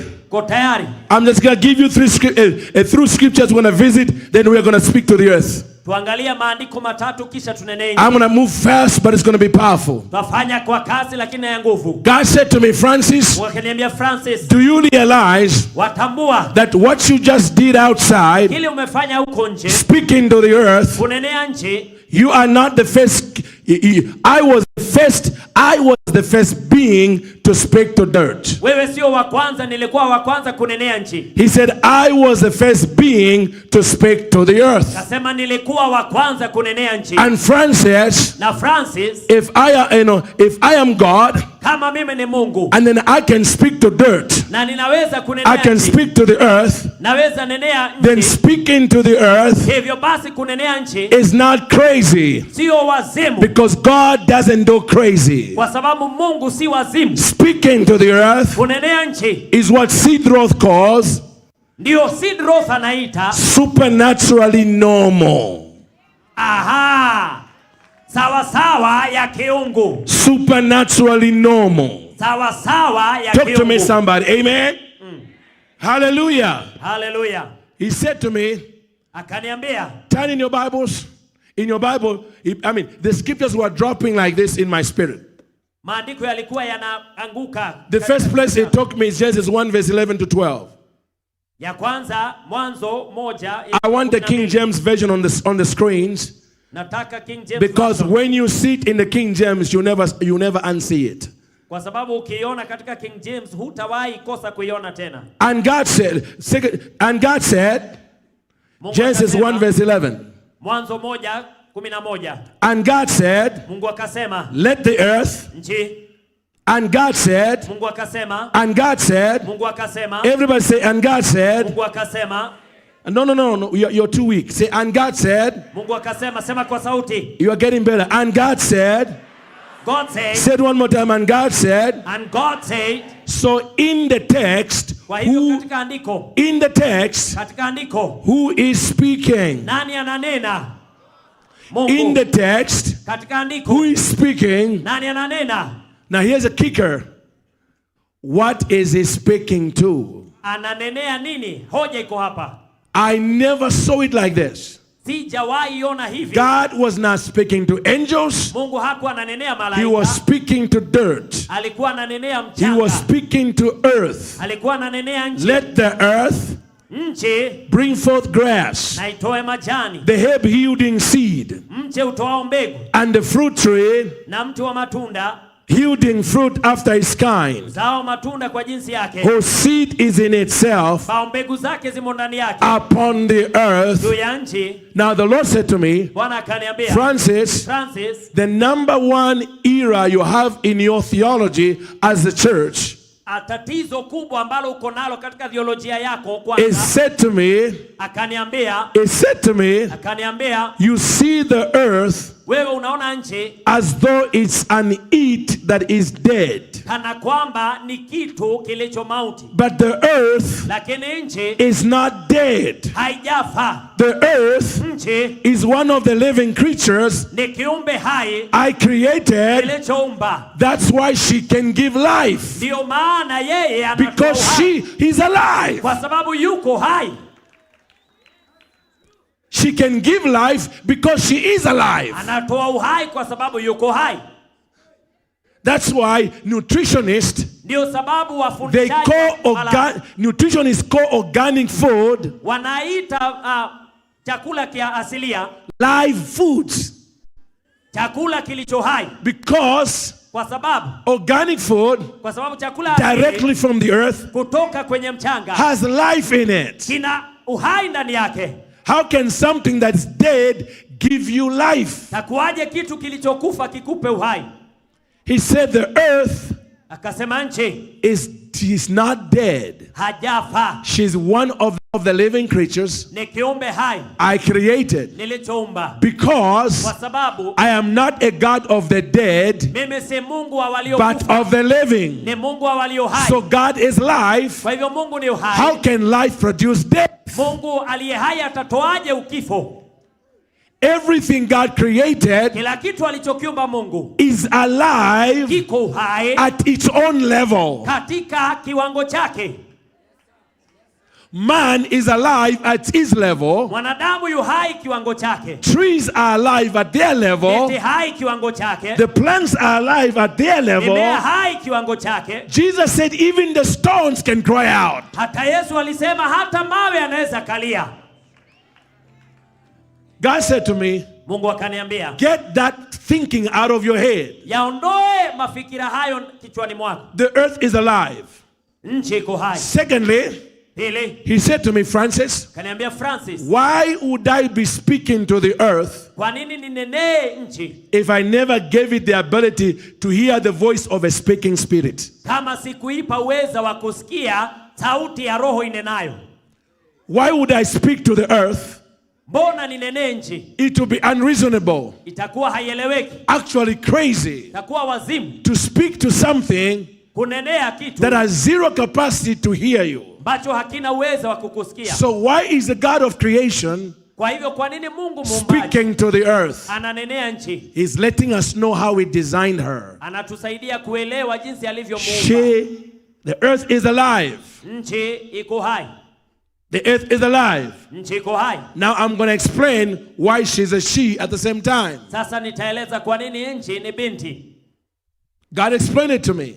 Mungu alinieleza. As a matter of fact, countries are never called his, they are called rihas. You notice countries are never called his? Hata mataifa hayaitwi waume, yanaitwa wake. Amen? Amina. So what's this? Tazama haya. Ever heard of the word motherland? Ushasikia Motherland? Because the earth is always addressed by feminine terms. Kwa sababu nchi huitwa kwa majina ya kike. But I never understood it until then. Lakini sikuelewa hata siku ile. So God said to me, Francis, Kwa hivyo Mungu akaniambia, Francis, the very fact that I'm speaking to the earth ishara kwamba mimi ninazungumzia and nchi I am the designer na ni mimi muumbaji, means I designed it in such a way ina maana kwamba niliumba kwa njia that the earth kwamba nchi can respond inaweza jibu, to the voice inaweza itikia of a sauti speaking spirit. ya roho anenaye. That's why Ndio sababu I created man nilimuumba mwanadamu as a speaking spirit. kama roho anenaye. Man Mwanadamu is a speaking spirit ni roho anenaye inside a dead body. ndani ya mwili mauti. Your body doesn't talk. Mwili wako huongei. There is no body that talks Hakuna mwili unaongea, because speech kwa sababu is mazungumzo not a gift of the body. sio uweza wa mwili. Speech is a gift of the spirit. Maongezi ni uweza wa roho.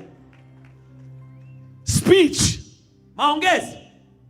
That's why for me, for those of us who work in the healing ministry, Wale ambao tunafanya katika I huduma get ya it. uponyaji. Ninajua every deaf person kila mtu who has begun to talk in our crusades, aliyekuwa kiziwi akaanza all we kusikia, did for them to talk aliyekuwa bubu akaanza kuongea, kila tulifanya was to rebuke the deaf and dumb spirit tulikemea pepo kiziwi na bubu that was suppressing the ability iliyokuwa inazuilia for that person to use their vocal coverage. uwezo wa huyo mtu kutumia maongezi yake. Your spirit, Roho yako, say with me, my spirit, sema nami, roho yangu, say my spirit sema roho yangu is exactly like God. ni haswa kama ya Mungu. Say with me, my spirit Roho yangu is exactly like God. ni haswa kama ya Mungu. It's a speaking spirit. Ni roho inenayo. Say neighbor, Sema jirani, say neighbor, jirani,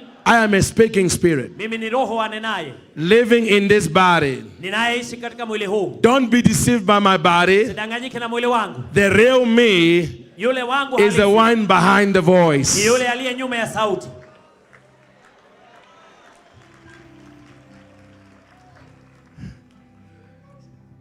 So God said to me, so let's go back there. Turejele. So God spoke to the earth. Mungu akanenea Let the nchi. earth Nchi bring forth. ikatoe. And God said to me, Mungu akaniambia, not the words bring forth. sio Circle the words bring forth. Sio maneno toa. And he told me something. Akaniambia. He said, Francis, those two words hayo maneno mawili contain yanapigana the divine purpose of the earth. Yanabeba kusudi la kiungu. The primary assignment of the earth, kazi ya kwanza ya nchi, besides being a place of habitation, baada ya kuwa mahali pa kuishi, the number one assignment of the earth, kazi ya kwanza ya nchi, is to bring forth. Ni kutoa. Is to bring forth. Ni kuota. Is to bring forth. Ni kuota. And I said, God, bring forth what? Kuota nini? Whatever chochote utakacho, to fulfill your God-given destiny. The earth can bring it forth. Do you want destiny helpers? I said, do you want destiny helpers? The earth can bring it forth. Do you want money? The earth can bring it forth.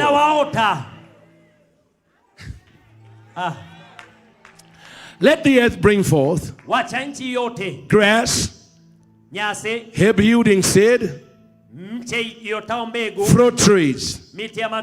So notice, and then God said, God told me, now God is teaching me what he designed. He said, Francis, have you noticed something? Amen? Why am I commanding the earth to bring these things forth? He says, what I'm doing is exactly what you do when you go to a restaurant, when the waiter shows up. When the waiter shows up, you look at the menu. You look at the menu. For us as believers, our menu that shows us what we can order is a big book called the Bible. That's my menu. So when you go to a restaurant, they give you the menu. And the waiter comes with a little pen and paper. What do you want? Oh, somebody's going to get this revelation. What do you want? I want that village. I want that Kenyan chicken. And give me some of that plantain. Is that right? When the waiter goes and the waiter comes back, what do you expect? What do you expect? Your order. Is that right? Now if the waiter brings the order of another table, will you take it?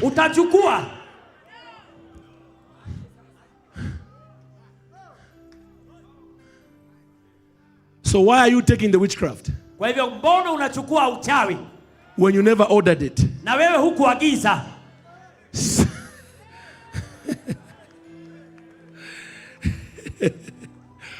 You are going to tell the waiter, actually, you're going to be so angry. What kind of restaurant is this? I ordered this. And I ordered this. So what I was expecting a good waiter to do is not to become creative with my order. Give it to me exactly as I asked it. And that night, God told me that Francis, you have been missing in action. I created the earth to be your faithful waiter. And he said, this is the problem with my children around the world. They just live on the earth, but they don't order. They just live on the earth, but they don't order. But the earth is your faithful waiter, sir.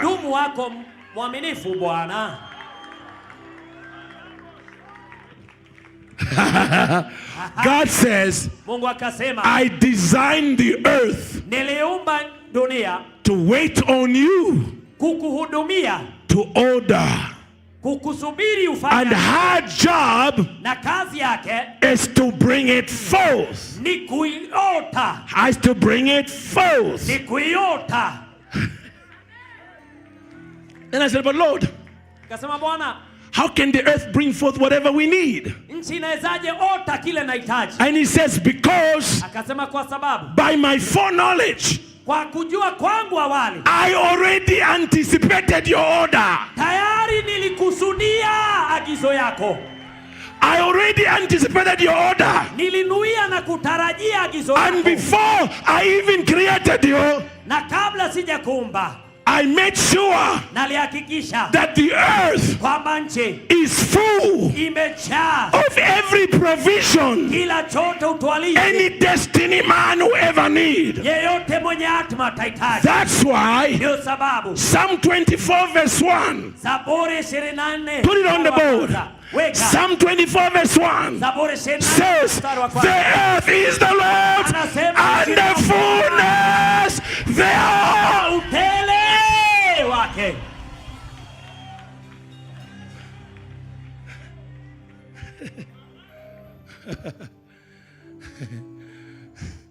And then he said to me, Nisikia he said something else in the text. akasema, sio tu haya, I ordered grass. niliamrisha nyasi, I ordered trees. niliamrisha miti, I ordered herbs. niliamrisha miti. And he said to me, Francis, Kaniambia, Francis, never forget what I'm about to tell you about the earth. usisahau kile na This is why ndio sababu she is the favorite true of witches. yeye ndio This kifaa. aspect of the earth Hii hali ya nchi is why she's the favorite tool of witches. ndio imemfanya kifaa I said, bora what are cha you? wachawi. I said, God, what are you talking about? Kamuuliza, unasema nini? And God said, Mungu akasema, have you noticed in the text je, umegundua that I called the earth kwenye ile aya kwamba nimeita nchi to bring forth yote grass, nyasi, herb, majani and trees? na miti? All of these three products Haya yote matatu don't look like the earth, hayakai kama nchi, but when they die, they go back to dirt. lakini yakifa yanarejea kwenye mchanga. He said to me, hear me and hear me well. Kaniambia nisikie He vyema. says, the earth Akasema nchi is capable inaweza of bringing forth kuota end products. mambo 8. The earth Nchi is capable inaweza of bringing forth kuota end user products kila kitu chote that don't look like the earth, ambacho hakifanani but na nchi, when they die, they go back to the earth. lakini hivyo vikifa vinarejea Let me show it to you. Can I prove it? Nikuonyeshe. Okay. Watch this. Acha nikuonyeshe. When God wanted trees, Wakati Mungu alitaka miti, He spoke to the earth. alinenea nchi. So trees Kwa hivyo miti are 100% dirt. 100% ni nchi. Trees are 100% dirt. Miti ni 100% mchanga. Grass is 100% dirt. Nyasi 100% So ni trees mchanga. Hivyo is miti, a tree mti is earth ni nchi in a different form. katika hali nyingine. Grass Nyasi is dirt ni mchanga in a different form. katika hali It nyingine. gets better. Inakuwa bora. Your body. Mwili wako. I know you're looking good. Najua unapendeza. Women have been to the salon. Wasichana Talk to me, wamekuwa kwenye somebody. salon. You're looking good. Unapendeza. You spend 10,000 shilling on your earth body. Ulitumia 10,000 kwa mwili wako. Come on, somebody. Nisikie. Turn to your neighbor Geukia mwenzako. and say, neighbor, Mwambie jirani, you got some beautiful dirt on you. una matope mazuri ndani yako.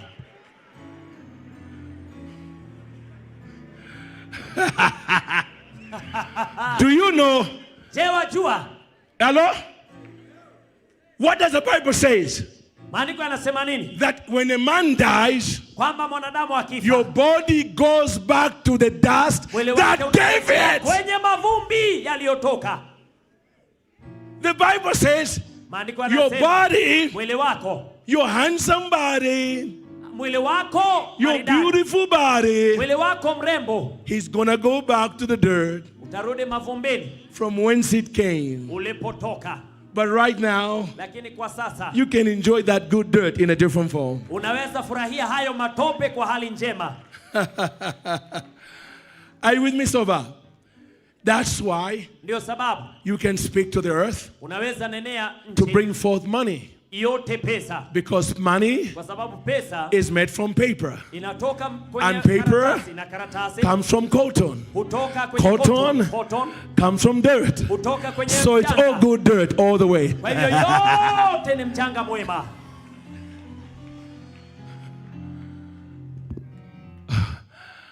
Okay, let me speed it up. Wacha niharakishe. Let's end. I'm not jumping. Let me give you just 2 more scriptures. Wacha nikupe maandiko mawili. Give me Genesis 4 verse 9 to 12. Genesis 4 verse 9 to 11. Mwanzo 4 mstari wa 9 hadi 11. And then after that we'll be looking at Numbers 16 and we're done. Na baada ya hapo tunaangalia Hesabu Look at this. 16. Remember I told you God kept calling the earth a she. Kumbuka nilikwambia Mungu aliishi He's about to kuishi binti. And the Lord said to Cain, Mungu Bwana akamwambia, where is Abel thy brother? yuko wapi Habili ndugu yako? And he said, I know not. Akasema sijui. Am I my brother's keeper? Mimi ni mlinzi wa ndugu yangu. And he said, Akasema, what have you done? umefanya nini? The voice of your brother's blood Sauti ya damu ya ndugu yako cries unto me from the ground ililia kutoka or from the earth. What's this? katika nchi. Now thou art cursed from the earth. Umelaaniwa katika nchi. Thou art cursed Umelaaniwa from the earth. katika ardhi. So listen, we were told that God cursed Cain. Tuliambia kwamba Mungu God alimlaani never cursed Kaini. Cain. Mungu hakulaani Kaini. The earth cursed Cain. Nchi ililaani Kaini. God just came to pass judgment Mungu and alikuja says, kukupiga Cain, hukumu, na akasema for Kaini, forcing the earth kwa kulazimisha nchi to drink blood, inywe damu, she has marked you and your descendants. yeye amekutia alama na vizazi vyako. You are cursed from the earth. Now what's this? Laaniwa kutoka ardhi. Which hath opened her mouth. Ever say her mouth. Sema kinywa chake. If this was in the Bible, I will not. If this was not in the Bible, I will not believe it. Kama hii haiko kwenye Biblia singeamini. This is not Cain talking. This is God talking. Huyu sio Kaini anaongea, ni Mungu. I said to God, wait a minute. Akasema Bwana, tulia. You mean the earth has a mouth? Unamaanisha nchi ina mdomo? Yes, he says she has a mouth. Akasema ndio, ana kinywa. Why would the earth need a mouth? Mbona nchi inahitaji kinywa? That's a good question. And the answer is even better. Na jawabu ni bora. But first, let's deal with the she part. Lakini wacha tushughulikie ile hali ya binti. Her mouth. Kinywa chake. That's feminine. Ni kinywa So I cha asked the Lord, I said, Lord, nikamuuliza Bwana, why do you keep addressing the earth as if she's a she or a her, that her sound? mbona unashinda ukiitia dunia nchi kama mwanamke? And God said to me, Mungu akaniambia, that's because ni kwa sababu of everything I created.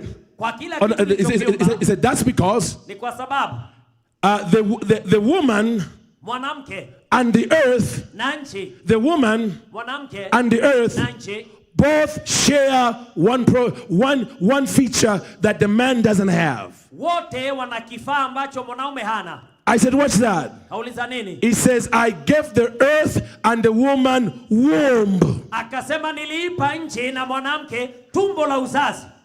So both the earth and the woman Kwa hivyo mwanamke na nchi have womb. wote wana tumbo la uzazi. That's why Ndio sababu anything with womb kila kitu chenye nyungu ya uzazi knows what to do with seed. kinajua kupokea mbegu. If you give a woman seed, Ukimpa she'll mwanamke give you a baby. atakupa mtoto. You don't have to instruct her. Si lazima umpe You don't have to mentor her. Si lazima uwe If you give a woman's womb seed, ukiipa nyungu ya mwanamke mbegu, her womb has divine intelligence hilo nyungu ina kuelewa kwa kiungu to take that seed kupokea mbegu and make it a baby. na kuifanya mtoto. When you give the earth seed, seed, she knows how to take your mango seed and make it a fruit tree. When you give the earth seed, she knows what to do with it and bring it forth. And then God said to me, God said to me, but here is where you are failing in the battle of dominion. He said, Francis, you and my people have no problems believing that the earth can bring forth natural seed. I gave it mango seed. I am not shocked that a mango tree comes back. I give it corn, a corn comes out. I give it orange seed, an orange tree comes out. None of us are surprised that the earth is capable of that dynamic. But here is where we are failing. God said, Francis, before I allowed man to give the earth natural seed, the first seed I put in the womb of the earth is not natural seed, it's word seed. It's word seed. Because the seed is the word. Jesus told us the seed is the word. God said the earth can handle prophetic seed. Word said as easily as she handles your mangoes. Do you notice that in the Garden of Eden, Prophet Manton, in the Garden of Eden, God's gardening was at a higher level. There's no place in Eden where God ever used natural seed to produce anything. Bishop, when God went planting his garden, he had no seeds in his hands. Because the seeds of a spirit are never in the hands. The seed of a spirit is in the mouth of the spirit. Somebody shout if you get it.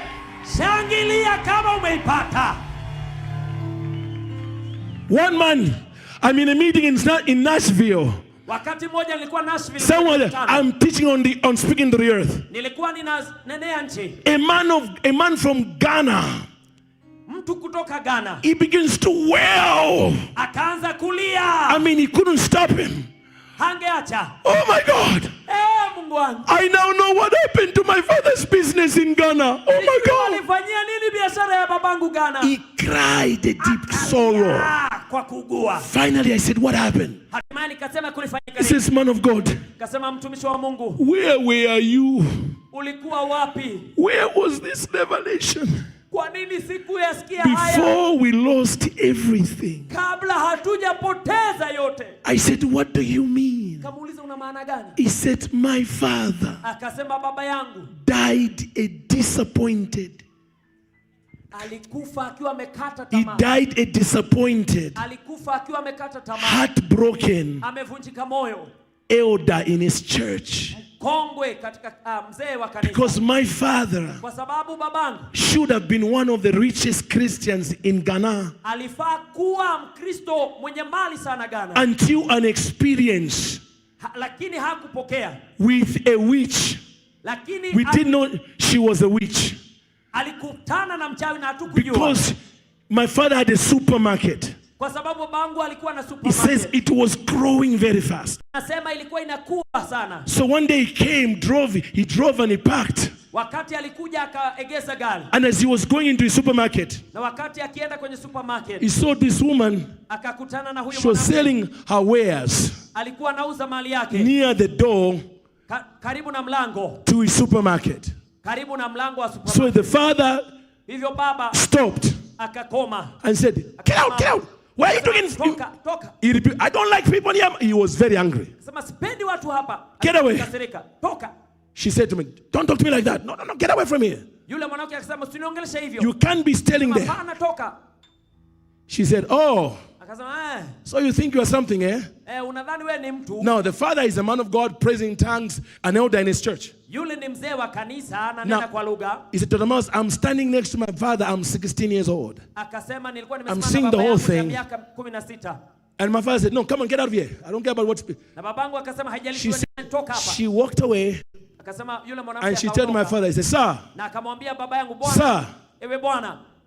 And then he looked, he said, what? Akamwangalia, He said, what? nini? He said, she knelt. Akasema alipiga She magoti. took earth. Akachota mchanga. And then she said, Na akasema, unless I'm not an elder. hata bora. He tells the father, Akamwambia baba, unless I'm not an elder. kama mimi ni mzee. And for the way you have treated me. Na jinsi ambavyo umenishughulikia. If this store is still open in 6 months and I don't know anything. And threw the dust towards him.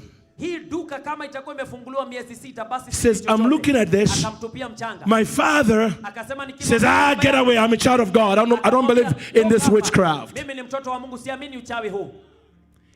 But he did not know Lakini hakujua that she had activated another living creature. kwamba alikuwa ameachilia kiumbe hai kingine. The earth. Nchi. And what I learned that night when the earth almost killed me. Na kile nilijua ile siku ambayo nchi ilikuwa karibu kuniua. That when the earth comes after you. Ni kwamba nchi ikikufuata. God can help you. Mungu hawezi akakusaidia. He can help you.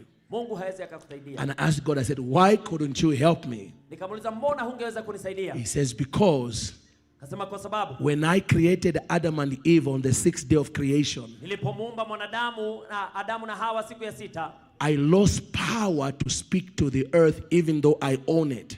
nilipoteza nguvu ya kunenea nchi hata kama ni yangu. So the only one who can speak to the earth and command it to behave is your mouth. But if it's closed, hivyo yeyote aliye na nguvu ya kunenea nchi ni wewe, lakini ukikimya. And he's crying. He says, Dr. Miles, Akasema my father went back. Baba yangu akarudi. He said, Dr. Miles, Akasema Dr. I don't know.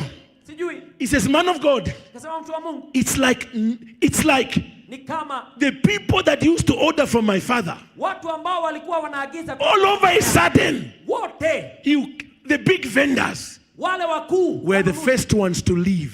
walikuwa wa kwanza kuhama. And then the traffic disappeared. Halafu umati wa watu He says, walionunua. Dr. Miles, Akasema Dr. 5 months later, miezi 5 baadaye, my father's budding business biashara ya baba yangu iliyokuwa inanawiri was closed. ikafungwa.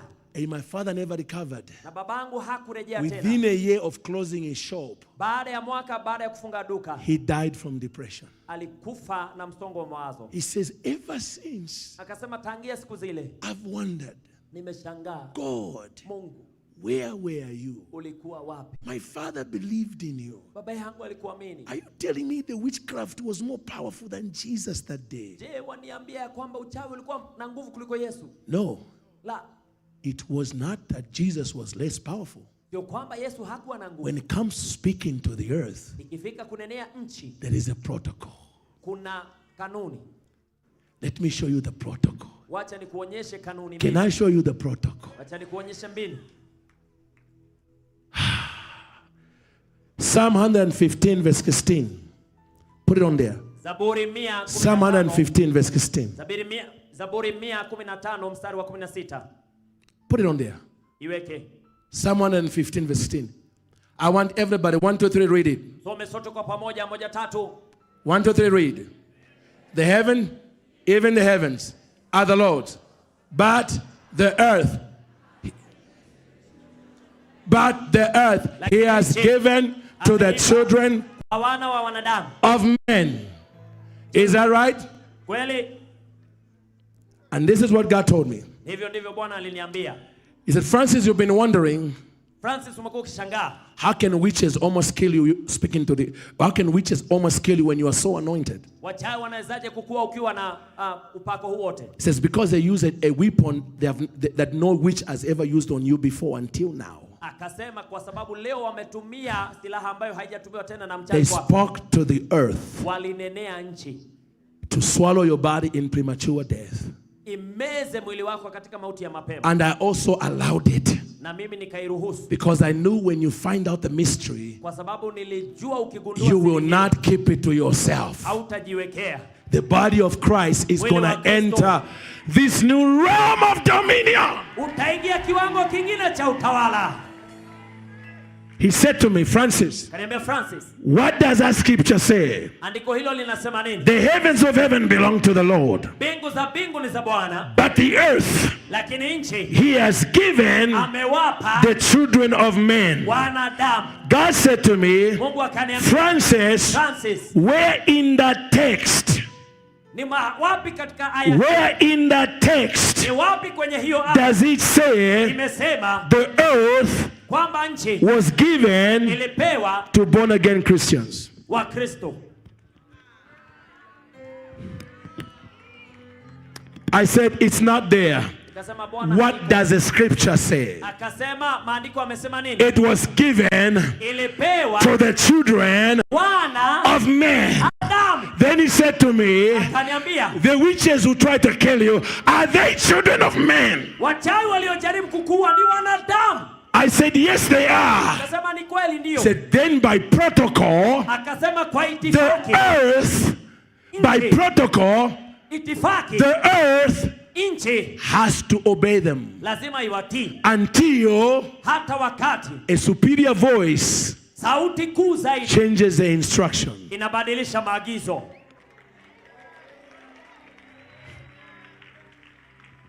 And we end here now. Na tunakomea hapa sasa.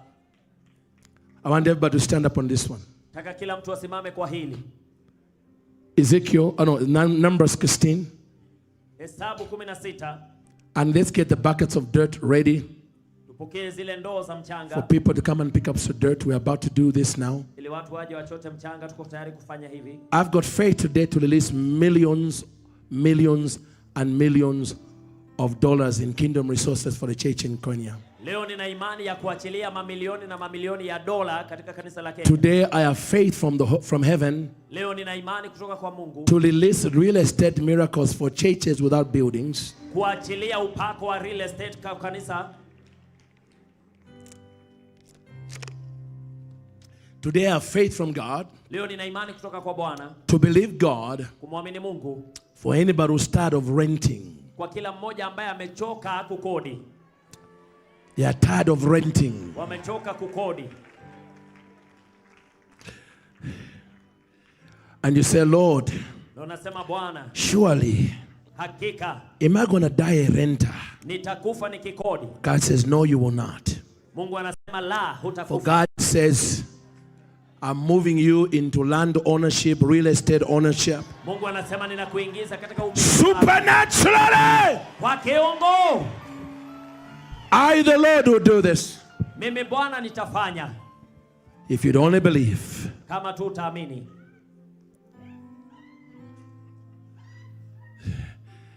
I've got faith from heaven Nina imani kutoka kwa Bwana that there are single women in the building today kwamba kuna wanawake ambao hawajaolewa who will be walking down the aisle within the next 1 to 2 years. ambao wataolewa katika mwaka ama miaka miwili. Because when we speak to the earth today, Kwa sababu tukinenea nchi leo, I'll charge the earth nitaiamrisha nchi to go and locate your husband, wherever he is. iende ikamtafute mmeo mahali. She will bring him to you. Nchi itakuletea.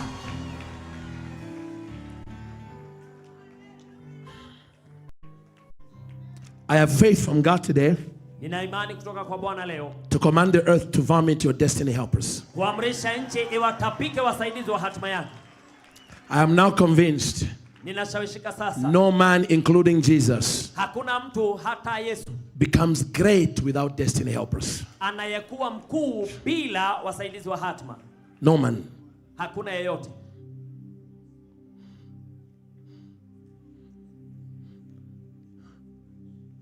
I have got faith today Nina imani siku ya leo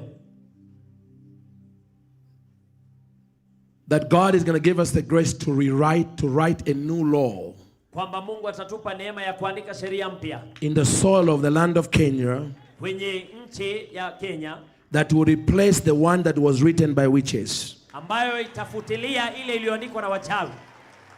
Whatever is written that is negative in the land of Kenya, Chochote kilichoandikwa kinyume na Kenya.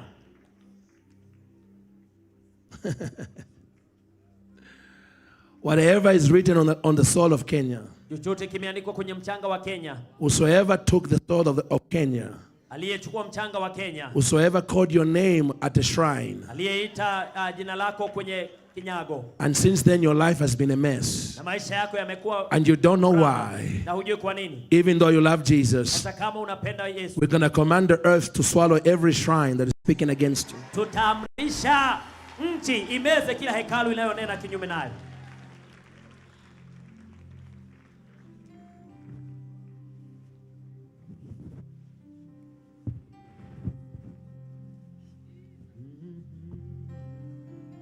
I want everybody to look at Ezekiel at the board as we get ready to speak to the earth. Taka kila mtu angalie runinga tunapojiandaa kunenea nchi. Numbers, it's in Numbers 16, Hesabu 16 from verse 25 kuanzia mstari wa 25 to 34. hata 34. Now what I'm going to do here, Kile ambacho nitafanya hapa, I'm going to give you what's happening.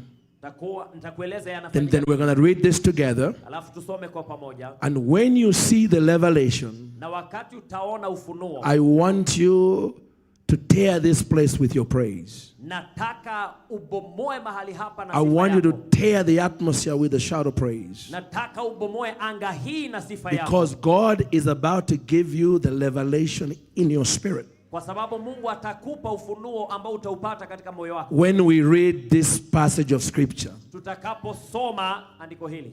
when you see the revelation, Ukipata ufunuo huo, when you see the revelation, ukiuona ufunuo huo, that means you see it as we are reading it. ina maana ya kwamba ukiuona tunaposoma, It will come to your spirit. itaingia ndani ya roho yako. At that moment, give God a triumph, a shout of a Jericho praise, Wakati huo mpe Bwana sifa ya Yeriko, a shout of triumph, sauti ya ushindi, so you can receive this revelation with praise. ili upokee ufunuo huu kwa sifa. So we are going to read it together. Kwa hivyo tutasoma kwa But pamoja. when you see the revelation, Lakini ukiona ufunuo, give God a shout. mpe Bwana When you see it. kelele ya shangwe wakati utaona. So what is happening? Let me give, before we read, let me give you what's happening here. Kabla hatujasoma, wacha nikueleze. Moses is in trouble. Musa yuko mashakani. His apostolic leadership Uongozi wake wa kimitume come under severe judgment from 3 families: uko chini ya hukumu kutoka kwa jamii 3. Abiram, Dothan, and Korah. Abiramu, Dathani na Kora. There's a mutiny in the camp Kuna vurugu katika kambi because they have gone around campaigning. kwa sababu wameenda wakipiga kampeni. Why should Moses be the only leader? Mbona Musa awe tu ndiye? Are we kiongozi? not also anointed by the Lord? Je, hata sisi hatujapakwa mafuta na Mungu? So Moses was having some serious problems in the camp. Hivyo Musa alikuwa na mashaka mengi kwenye kambi. And you're about to see how he solved the problem. Na uko karibu kuona jinsi alivyopata suluhu. When God was giving me the revelation, Wakati Mungu alinipa ufunuo huu, I did ask him one question, nilimuuliza swali moja which led to where we're about to read. ambalo linielekeza. I said, Lord, kusoma. Nikasema, Bwana, this is amazing revelation you're giving me. huu ni ufunuo wa hali ya juu unanipa. Surely if you are giving it to me, Kweli kama unanipa mimi, you must have given it to somebody in the Bible already. lazima tayari ulikuwa umempatia mtu kwenye Biblia. Lord, is there not even one Bible character Mungu, je, hakuna hata mmoja kwenye Biblia who was speaking to the earth like you are teaching me? ambaye alinenea nchi kama vile unanifunza sasa? And the Lord said to me, Bwana akaniambia, of course. hakika. He said to me, Kaniambia, who do you think wrote the book of Genesis? je, unadhani ni nani aliandika kitabu cha I said, Mwanzo? Moses. Nasema Musa. He says, and so then who do you think was the first man to see me speaking to the earth? Na basi unafikiri nani alikuwa mwanadamu wa kwanza kuniona nikinenea nchi? It's Moses. Ilikuwa Musa. So Moses was the first man to discover that the earth is a living creature. Kwa hivyo Musa alikuwa mwanadamu wa kwanza kugundua ya kwamba nchi ni kiumbe hai. He was the first man to be shown the design of the earth by the Lord. Alikuwa mtu wa kwanza kuonyeshwa uumbaji wa Mungu. At least somebody of those who are written in the Bible. Mmoja wapo yaliyoandikwa kwenye Biblia.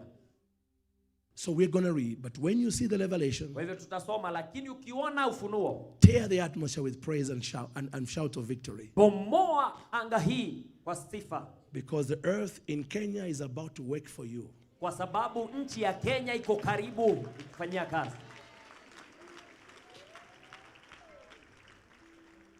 Now when you speak to the earth in Kenya, kwa hivyo ukinenea nchi ya Kenya, the earth won't just work for you in Kenya. Nchi haitakutendekea tu hapa Kenya. The earth nchi will locate any other locations in the world where your destiny lies. Itapeleleza mahali pengine duniani ambapo kuna hatima yako. I've had Nigerians, nimekuwa na watu wa Nigeria, Ghanaians, Waghanea, different people. Watu tofauti. They said he said I would been denied a visa. I know I'd been denied a visa to the US or to the UK. Wakasema nilikuwa nimenyimwa visa ya US ama ya UK. He says the day I spoke, then after I spoke to the earth, akasema baada ya kunenea nchi, out of the blue they called me to come and get my visa. Kutoka kusijulikane wakaniita nichukue visa yangu. What is this? Ni nini hii? He said that's because when you spoke to the earth, nikasema kwa sababu wakati ulinenea nchi, to bring forth your destiny, ichipuze hatima yako, God has given the earth divine intelligence. Mungu ameipa nchi hekima ya kiungu. And the earth will locate through the power of the Holy Spirit, the earth will locate everywhere your destiny is. Na kwa uwezo wa Roho Mtakatifu nchi itafanya msako wa kila mahali pana hatima yako. So when doors open up in Kenya, kwa hivyo milango ikifunguka Kenya, if there's a blessing for you in South Africa, a door will open up there. Kama kuna baraka yako South Africa, mlango utafunguka huko. If there's a blessing for you to pick up in Australia, a door will open up there. Kama kuna baraka yako Australia, mlango utafunguka huko. If you have a destiny with America, America will open up there. Kama una hatima Marekani, Marekani itafungua mlango. That's how this thing works. Hivyo ndivyo hii inafanya kazi. That's why it's a nuclear weapon, my friends. Ndio kwa sababu ni silaha ya kiatomiki. So let us now read. Tusome sasa. Are you ready? Kwa tayari? Let's read it loudly. Tusome kwa nguvu. Loudly. Kwa sauti. But when you see the revelation, lakini ukiona ufunuo, I won't explain anything. Sitasema chochote. For now, kwa sasa, I'll just read it. Nitasoma. But when you discover the revelation, na wewe ukiona ufunuo, then I'll show you one or two things and we'll speak to the earth. Baadaye nitakuonyesha mambo mawili tu. 1, 2, 3, read. Tusome kwa pamoja. And Moses rose up and went to Dathan and Abiram, and the elders of Israel followed him. And he spoke unto the congregation, saying, Depart, I pray you, from the tents of these wicked men, and touch nothing of theirs, lest you be consumed in all. Come on, lift your voices. So they got up from the tabernacle of Korah, Dathan, and Abiram on every side. And Dathan and Abiram came out and stood in the door of their tents, and their wives, and their sons, and their little children.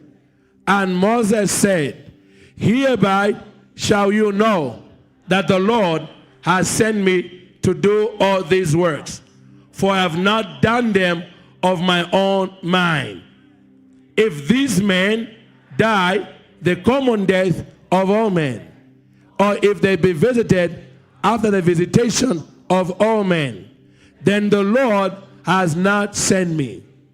But if the Lord maketh a new thing, and the earth open up her mouth, and swallow them up with all that pertains unto them, and they go down quick into the pit, then you shall understand that these men have provoked the Lord. 31.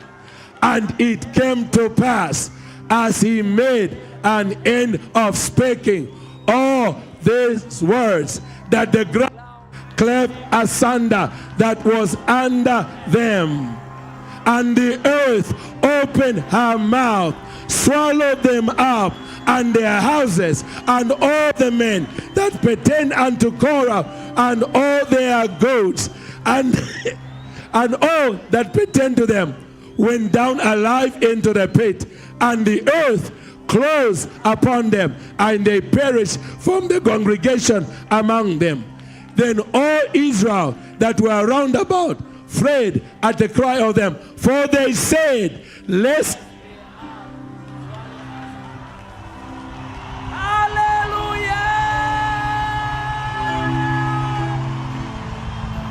Come on, celebrate! Wapi shangwe ya wanaofunuo? Wapi shangwe ya mtu mwenye ufunuo?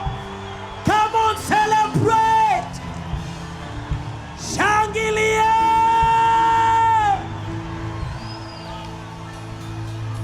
Yeah!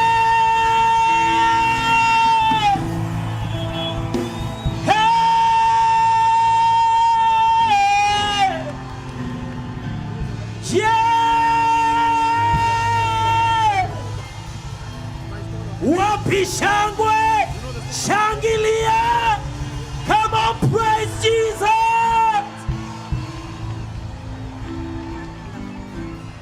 Turn to your neighbor.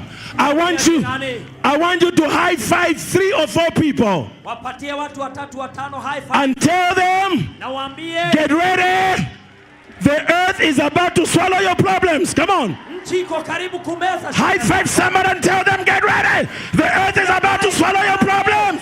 Nchi na meza shida zako.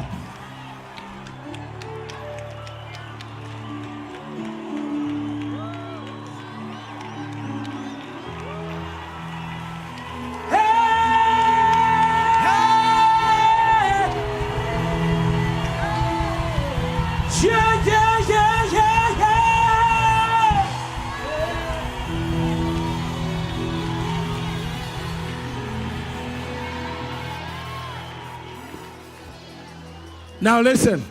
Sasa sikia. As I've asked this anointed choir. Nimewaomba kwaya hii iliyopakwa mafuta. By the way, let's just celebrate this amazing praise team. You guys have been amazing. Mekuwa bora. I wanted them to sing because I believe the song is appropriate to the moment. Kwa sababu ninaamini ni wimbo wa wakati. Pastor Nathaniel Basil's song, Wimbo wa Pastor Nathaniel Basi. Ebenezer, my stone of help. Ebeneza, jiwe langu la msaada. Because today God is about to show himself as your Ebenezer. Kwa sababu leo Mungu anajionyesha kama Ebeneza kwako. So while they are singing the song, Kwa hivyo wakati wakiimba, wakati wakiimba wimbo, beginning from the front with the dignitaries, kutoka hapa mbele viongozi, we'll be walking to the front to come and pick up some dirt in your hands like that. utakuja tu uchukue chembe kidogo sana ya mchanga. Then you walk back to your chair, but don't sit, you just hold it. Kisha urejee kwenye kiti chako. We want to make sure everybody collects the dirt. Ushike tu lakini usikete. And then I'll lead everybody together at the same time. Alafu tu nitawaongoza wote kwa pamoja. Let's do that now. Come on, guys, are you ready? Ebenezer. Ebenezer, Ebenezer, Ebenezer, Ebenezer, my stone of help.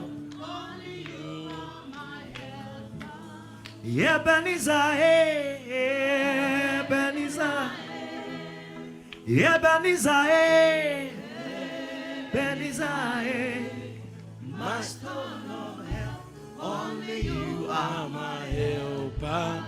Ebenezer, Ebenezer, Ebenezer, Ebenezer, my stone of help. Only you are my helper. Yeah.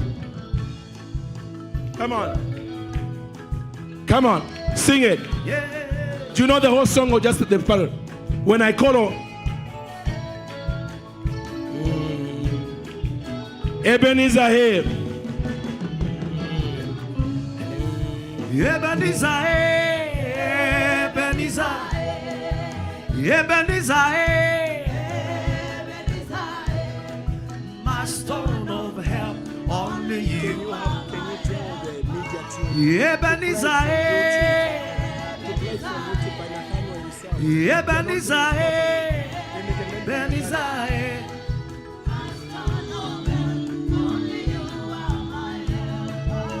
Ebenezer,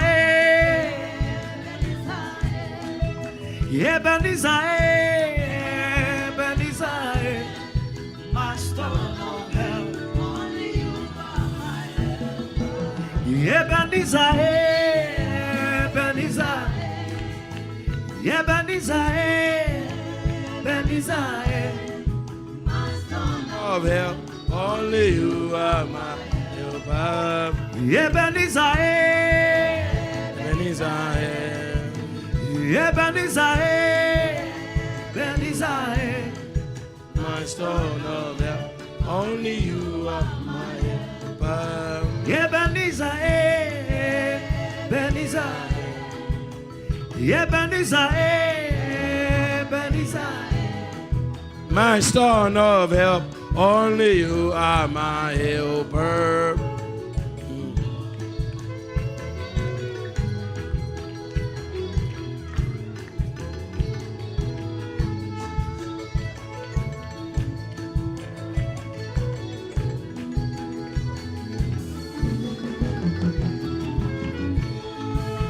Ebenezer, Ebenezer, Ebenezer, Ebenezer, my stone of help, only you are my helper. Ebenezer, Ebenezer, Ebenezer, Ebenezer, my stone of help, only you are my help. Brother, Ebenezer, Ebenezer, Ebenezer, Ebenezer, my stone of help, only you are my help. Ebenezer, Ebenezer, Ebenezer, My stone of help, only you are my helper. my stone of help, only Only you you are. are my help. You are my stone of help. Only you are my helper. You are my stone of help. You are my stone of help. My stone of help. You are my stone of help. You are my stone of help. My stone of help. You are my stone of help. You are my stone of help. You are my stone of help. You are my stone of help.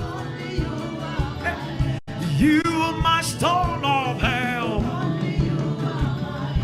You are my stone of help. Ebenezer, Ebenezer, Ebenezer, Ebenezer, my stone of help, only you are my helper. Ebenezer, Ebenezer, Ebenezer, Ebenezer, my stone of help, only you are my helper. Ebenezer, Ebenezer, Ebenezer, Ebenezer, my stone of help, only you are my helper. Ebenezer, Ebenezer, Ebenezer, Ebenezer, my stone of help, only you are my help. Ebenezer, Ebenezer, Ebenezer, Ebenezer. My stone of help, only you. You are my stone of help. They are ready? Excuse me, brother, they are ready? They are ready? Wako tayari? Can they play it for me? I wanted, you guys are good, but you can get better when you're Nathaniel himself. You know, so I wanted the media team to play it from Nathaniel. Let's play Nathaniel himself.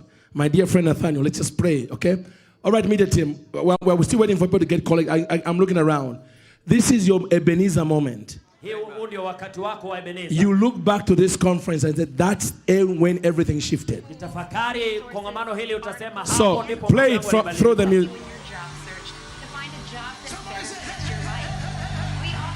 Then you guys can learn from them.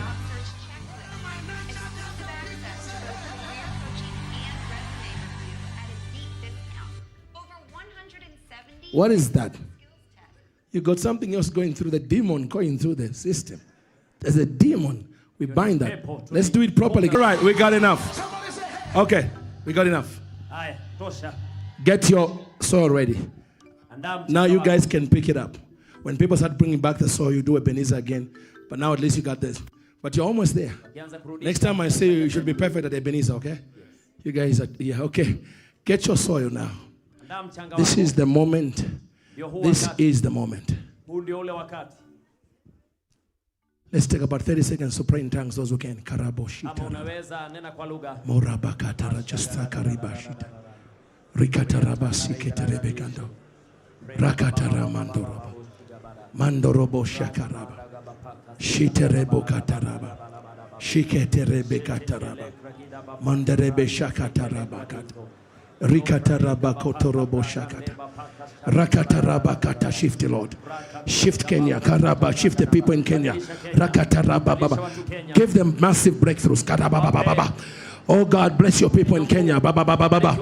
Shikaraba baba. End the bread of sorrows. End the bread of sorrows. Take them from under the table. Take them from under the table. Put them on the table. Put them on the table, Lord.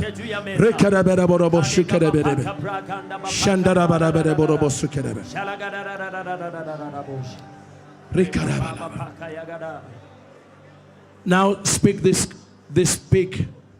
pray this prayer after me. Sasa omba nyuma yangu. When the Lord gave me this revelation, Wakati Mungu alinipa ufunuo huu. He said, when you speak to the earth, Alisema ukinena kwa nchi, He says, more often than not, anasema mara nyingi kuliko to be sio, very highly effective, ili yafanyike we speak into the earth. kwa kunenea nchi. He says, you must begin with standing before the courts of heaven. Anasema lazima mwanze kwa kusimama kwenye malango ya bingu. And I said, why? Akasema kwa nini? He says, because a lot of times, Akasema kwa sababu mara nyingi there are legalities on the land pana sheria katika nchi that the enemy is using ambazo shetani anatumia to hold you from breaking through. kukuzuia kupata upenyo. So by coming the court of heaven, Kwa hivyo kwa kusimama kwenye bingu, you can do the work of a priest unaweza ukafanya kazi ya kuhani and repent for anybody in your family or bloodline na uweze kutubu kwa niaba ya kila mtu katika jamii na ukoo wako who defiled the land aliye tia najisi nchi or ama erected very dangerous or evil altars on the land, akainua madhabahu maovu na ya kiovu, or consulted men with strange altars, ama akawasiliana na watu walio na madhabahu maovu and agreements were made, na makubaliano yakafanyika, and the earth is a witness to those agreements. na nchi ni mshuhuda wa makubaliano hayo. So you said it's always good to come before the court of heaven so you can release that part of it. Kwa hivyo akasema ni vyema kuja kwenye malango ya bingu ili hayo mambo yaachiliwe. I don't say you can't speak directly, because you can, but the Lord told me one of the most effective ways to do that. Na akaniambia njia moja wapo inayofanya kazi ni hiyo. So I want everybody to pray this prayer after me. Kwa hivyo nataka uombe nyuma yangu. Say, Heavenly Father and righteous judge, Heavenly Father and righteous judge, you are the judge of all spirits you are the judge of all spirits and all men. and all men. There is no one There is no one who lives. who lives. Are you not interpreting the prayer? Are you not interpret the prayer for the others? Yeah. No. Is everybody catching?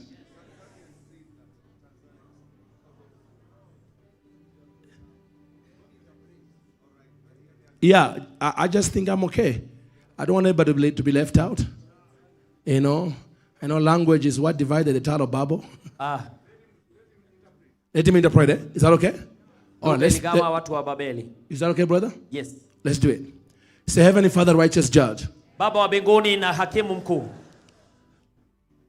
You are the judge of all spirits. Wewe ni hakimu wa roho yote. And the judge of all men. Na hakimu wa wanadamu wote. So nothing is beyond kwa hivyo hakuna kitu kimekiuka the power of your courtroom. Uweza wa koti lako. So by faith, kwa hivyo kwa imani, as a priest, kama kuhani, in the order of Melchizedek, katika ukoo wa Melkizedeki, I step into the courts of heaven. Ninaingia katika malango ya mbingu. The same court mayale malango that was revealed to Daniel yaliyoonyeshwa Danieli in Daniel chapter 7, Danieli sura ya 7, where the Ancient of Days wakati yule mwenye enzi sits anaketi as the Chief Justice. kama hakimu mkuu. Lord, by faith, ndio kwa imani, through the finished work of Jesus on the cross, kazi ya Kristo I msalabani, step ninasimama into that Ancient of Days katika mkuu wa mataifa, divine courtroom.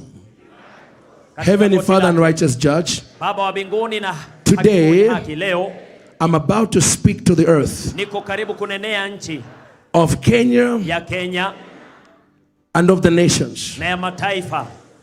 Lord, before I speak to the earth, Baba, kabla sijanena na nchi, I'm aware ninajua of the possibility ya uwezekano that in my bloodline kwamba katika damu yangu there were men and women kulikuwa na watu wake wa kwaume who like Cain, kama Kaini, who shed innocent blood waliomwaga damu or performed witchcraft on the land ama wakafanya uganga kwenye ardhi and made demonic agreements na wakafanya makubaliano ya kipepo on the land kwenye nchi that Satan ambayo has been enforcing Shetani amekuwa akifanyisha kazi against me and my bloodline. kinyume changu na jamii yangu. Therefore, Lord, Hivyo Bwana, in order to take care ili nishughulikie of any of these haya yote, illegalities in the spirit, sheria potovu, mimi repent. Ninatubu. It is written, imeandikwa, if we confess our sins, tukitubu, you are faithful and just wewe ni mwaminifu na mwenye to haki forgive our sin kutusamehe dhambi zetu and cleanse us na kutuosha from all unrighteousness. kutoka na ukosefu wa haki wote. In the name of the Lord Jesus. Kwa jina la Yesu Kristo. So Heavenly Father, hivyo Bwana, I repent mimi ninatubu on behalf of my forefathers kwa niaba ya baba zangu wa kale who erected strange altars on the land. walioinua madhabahu maovu. I repent for my forefathers kwa baba zangu wa awali who worshipped idols of any kind, walioabudu sanamu, breaking the first commandment wakivunja sheria ya kwanza against the Lord. kinyume na Mungu. I repent for the idolatry Ninatubu kwa sanamu, uabudu wa sanamu. in the name of Jesus.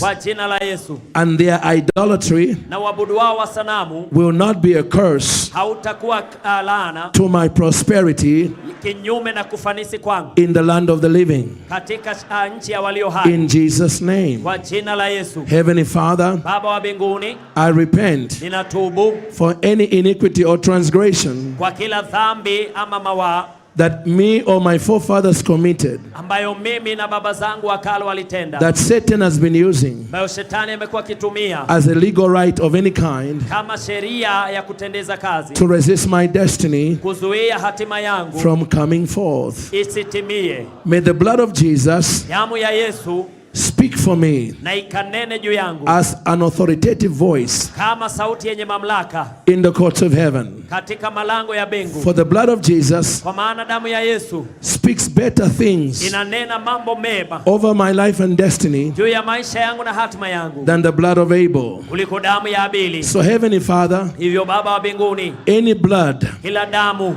that has been speaking against me ambayo imenena kinyume nami from the land, kutoka kwenye nchi, from the waterways, kutoka kwenye maji, from strange altars, kutoka madhabahu potofu, it must now be silenced lazima sasa inyamazishwe By the blood of all bloods. Kwa damu juu ya damu zote. The blood of Yeshua. Damu ya Yeshua. The Son of God. Mwana wa Mungu. In Jesus' name. Kwa jina la Yesu. Heavenly Father. Hivyo Baba wa mbinguni. Now that I've been forgiven. Sasa nilivyosamehewa. Now that the iniquities of my bloodline. Sasa kwamba hatia za against the land of Kenya. Kinyume na nchi ya Kenya. Or any land. Ama nchi yoyote. Is now forgiven. Imesamehewa. By the blood of Jesus, kwa damu ya Yesu, I petition you, Heavenly Father, ninaomba Baba wa mbinguni, as my righteous judge, kama hakimu mwenye haki, to now cancel sasa uondoshe and nullify na uondoshe kabisa every demonic agreement kila makubaliano ya kipepo my forefathers ever made. Baba zangu wa kale walifanya. In the name of Jesus. Kwa jina la Yesu. Let the blood of Jesus wacha damu ya Yesu cancel and nullify na iondoshe kabisa those agreements hayo makubaliano and silence na inyamazishe the voice of the accuser sauti ya yule anayekata and demolish na iangushe all of Satan's legal rights. Mambo yote sheria potofu. In Jesus' name. Kwa jina la Yesu. Heavenly Father, Baba wa mbinguni, I declare now, natangaza sasa, nothing can stop me now hakuna kitu kitanizuia from exercising kufanyisha kazi my God-given authority utawala niliopewa na Mungu over the earth. Juu ya nchi. So Father, I declare and declare hivyo Bwana natangaza that when I speak to the earth, ya kwamba nikinenea nchi, the earth shall hear me. Nchi itanisikia. Not just in Kenya, sio tu Kenya, wherever in the earth popote ulimwenguni my destiny is located. Hatima yangu ilipositiriwa. Wherever in the earth popote ulimwenguni my destiny is located. Hatima yangu when I speak to the earth, ninaponenea nchi, I'm speaking ninanena to every aspect of my destiny. Kwa kila hali ya maisha yangu na hatima. In the name of Jesus. Kwa jina la Yesu. As I speak to the earth, Lord, naponenea nchi Bwana, I thank you na kushukuru that what is mine in Kenya will be unlocked. Kwamba kile changu Kenya kitakuwa. What is mine kile changu in the nations of the world katika mataifa ya will ulimwengu also be unlocked. Yatakuwa haki. In Jesus' mighty name. Kwa jina la Yesu. Heavenly Father, Baba wa mbinguni, and righteous judge, na hakimu mwenye haki, I petition you, Lord, ninakuomba Bwana, that as I speak to the earth, kwamba ninaponenea nchi, let all my commands wacha maagizo yangu yote to the earth today kwa nchi leo be recorded yanakiliwe in the books of the courts of heaven katika vitabu vya malango ya mbingu for a memorial. Kama kumbukumbu. In Jesus' name. Kwa jina la Yesu. Okay, now I want to take one of your fingers and point to the earth in your hands. Sasa nataka unyoshe kidole kimoja kwenye mchanga. Because from now you don't speak to the Lord, you are speaking to the earth as now you are the boss. Kwa sababu sasa haunenei Mungu, unanena na mchanga kama. You see, when you speak to the Lord because it's over you. Kwa hivyo ukinenea Mungu kwa sababu yeye yuko juu yako. You can command him. Huwezi ukamwamrisha. You petition. Unamuomba. Because he's higher. Kwa sababu yeye ni mkuu. But when you speak to the earth, lakini ukinenea nchi, you are the Lord. Wewe ndio Bwana. So you speak to the earth. Kwa hivyo unanenea nchi as if you are in charge. Kana kwamba una utawala. Because you are in charge. Kwa maana una utawala. The earth nchi is your waiter. Ni mhudumu wako. Is like your little puppy. Ni kama when you say come here, kijibwa, it better wag its tail and come to you. Ukikiita kinatikisa mkia. That's the relationship. Huo ndio uhusiano. Your heavenly Father established between you and the earth. Ambao Bwana aliweka baina yako na nchi. But lack of teaching, lakini ukosefu wa mafundisho, has robbed you of that reality. Umekunyima ukweli huo. But we're going to fix that now. Lakini sasa tunarekebisha. So this is how we're going to do this. Kwa hivyo hivi ndivyo tutafanya. I'm going to lead you. Nitakuongoza mimi. For a part. Kwa kipindi hicho. I'm going to lead you for a part. Nitakuongoza kwa kipindi. But there's a final part where I want you. Lakini kuna kipindi mwenyewe. To speak whatever is God puts, whatever you are believing God for. Utanena yale unamwaminia Mungu. There will come a time in the prayer. Utakuwa kipindi katika yale maombi. Towards the end. Kuelekea mwisho. Where I'm going to say. Ambapo nitasema. Now it's time for you to command the earth. Sasa ni wewe uamrishe nchi. To bring forth. ichipuze. When I say that, Nikisema hivyo, that's your sign hiyo ni ishara kwako to speak to the earth, kunenea nchi, to bring forth izalishe things that you need mambo unayohitaji for your God-given destiny. kwa hatima uliopewa na Mungu. Now, the only thing you cannot ask the earth, Jambo ambalo huwezi ukaiomba nchi, when we are commanding the earth, na wakati tunaamrisha nchi, because Jesus died for everybody, kwa sababu Yesu alifia kila mmoja, including witches. hata wachawi. Never mention somebody's name and say, I command the earth to swallow them. Usiamrishe nchi imeze mtu, Because that's where we break the line between us and those in witchcraft. kwa sababu hapo unavuka mstari uliowekwa kati yako na wachawi. Even though there's been one time God told me to do that, but the Lord told me to do that. Hata kama kuna mara moja Mungu aliniamrisha, lakini yeye aliniambia. And that witch dropped dead and died. Yule mchawi alianguka na akafa. But the Lord told me to do it very specifically. Lakini Mungu alikuwa mahususi akiniagiza. He said to me, I've warned her, but she will not stop it. Aliniambia, nimemuonya, nikamuonya tena, lakini hakomi. But every other witch Lakini wachawi wengine wote in your family, katika familia other people's yako, family, familia za wengine, today's witch wachawi wa leo is tomorrow's child of God. wanaweza wakawa wana wa Mungu kesho. You see, as an evangelist, that's how I think. Kama mwinjilisti mimi nafikiria hivyo. Because I've had witches give their life to Christ at my crusade. I know it. Kwa sababu nimeona wachawi wakiokoka kwenye crusade zangu, najua. Okay? But what I do command the earth to swallow. Lakini kile mimi huamrisha nchi imeze Is anything fighting against my destiny. ni chochote kinachopingana na hatima yangu. Amen? Amina. I just want to put that balance out there, okay? Kwa hivyo ni vizuri kuweka hiyo sawa. But back to this. Urejelee. When we come to the part where it says now time to command the earth to bring forth. Ni wakati nitasema ni wewe utangazie nchi ichipuze. This is where the needs differ. Hapa ndipo mahitaji ni tofauti. Some of you Wengine are already beautifully employed.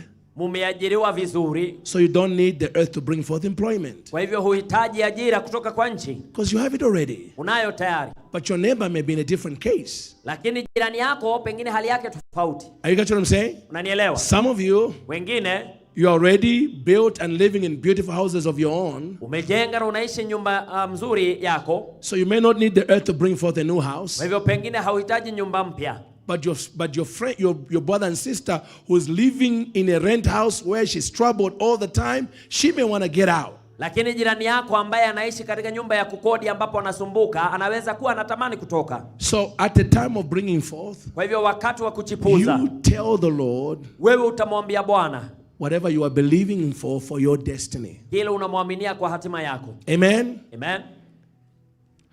Okay, so let's now speak. Kwa hivyo sasa tunene. Point your finger to the dirt. Nyosha kidole uelekeze mchanga. And do it with authority. Na useme kwa ujasiri na mamlaka. Say earth, earth, earth. Nchi. Hear the word of the Lord. Sikia neno la Bwana. In the mighty name of Jesus. Kwa jina kuu la Yesu.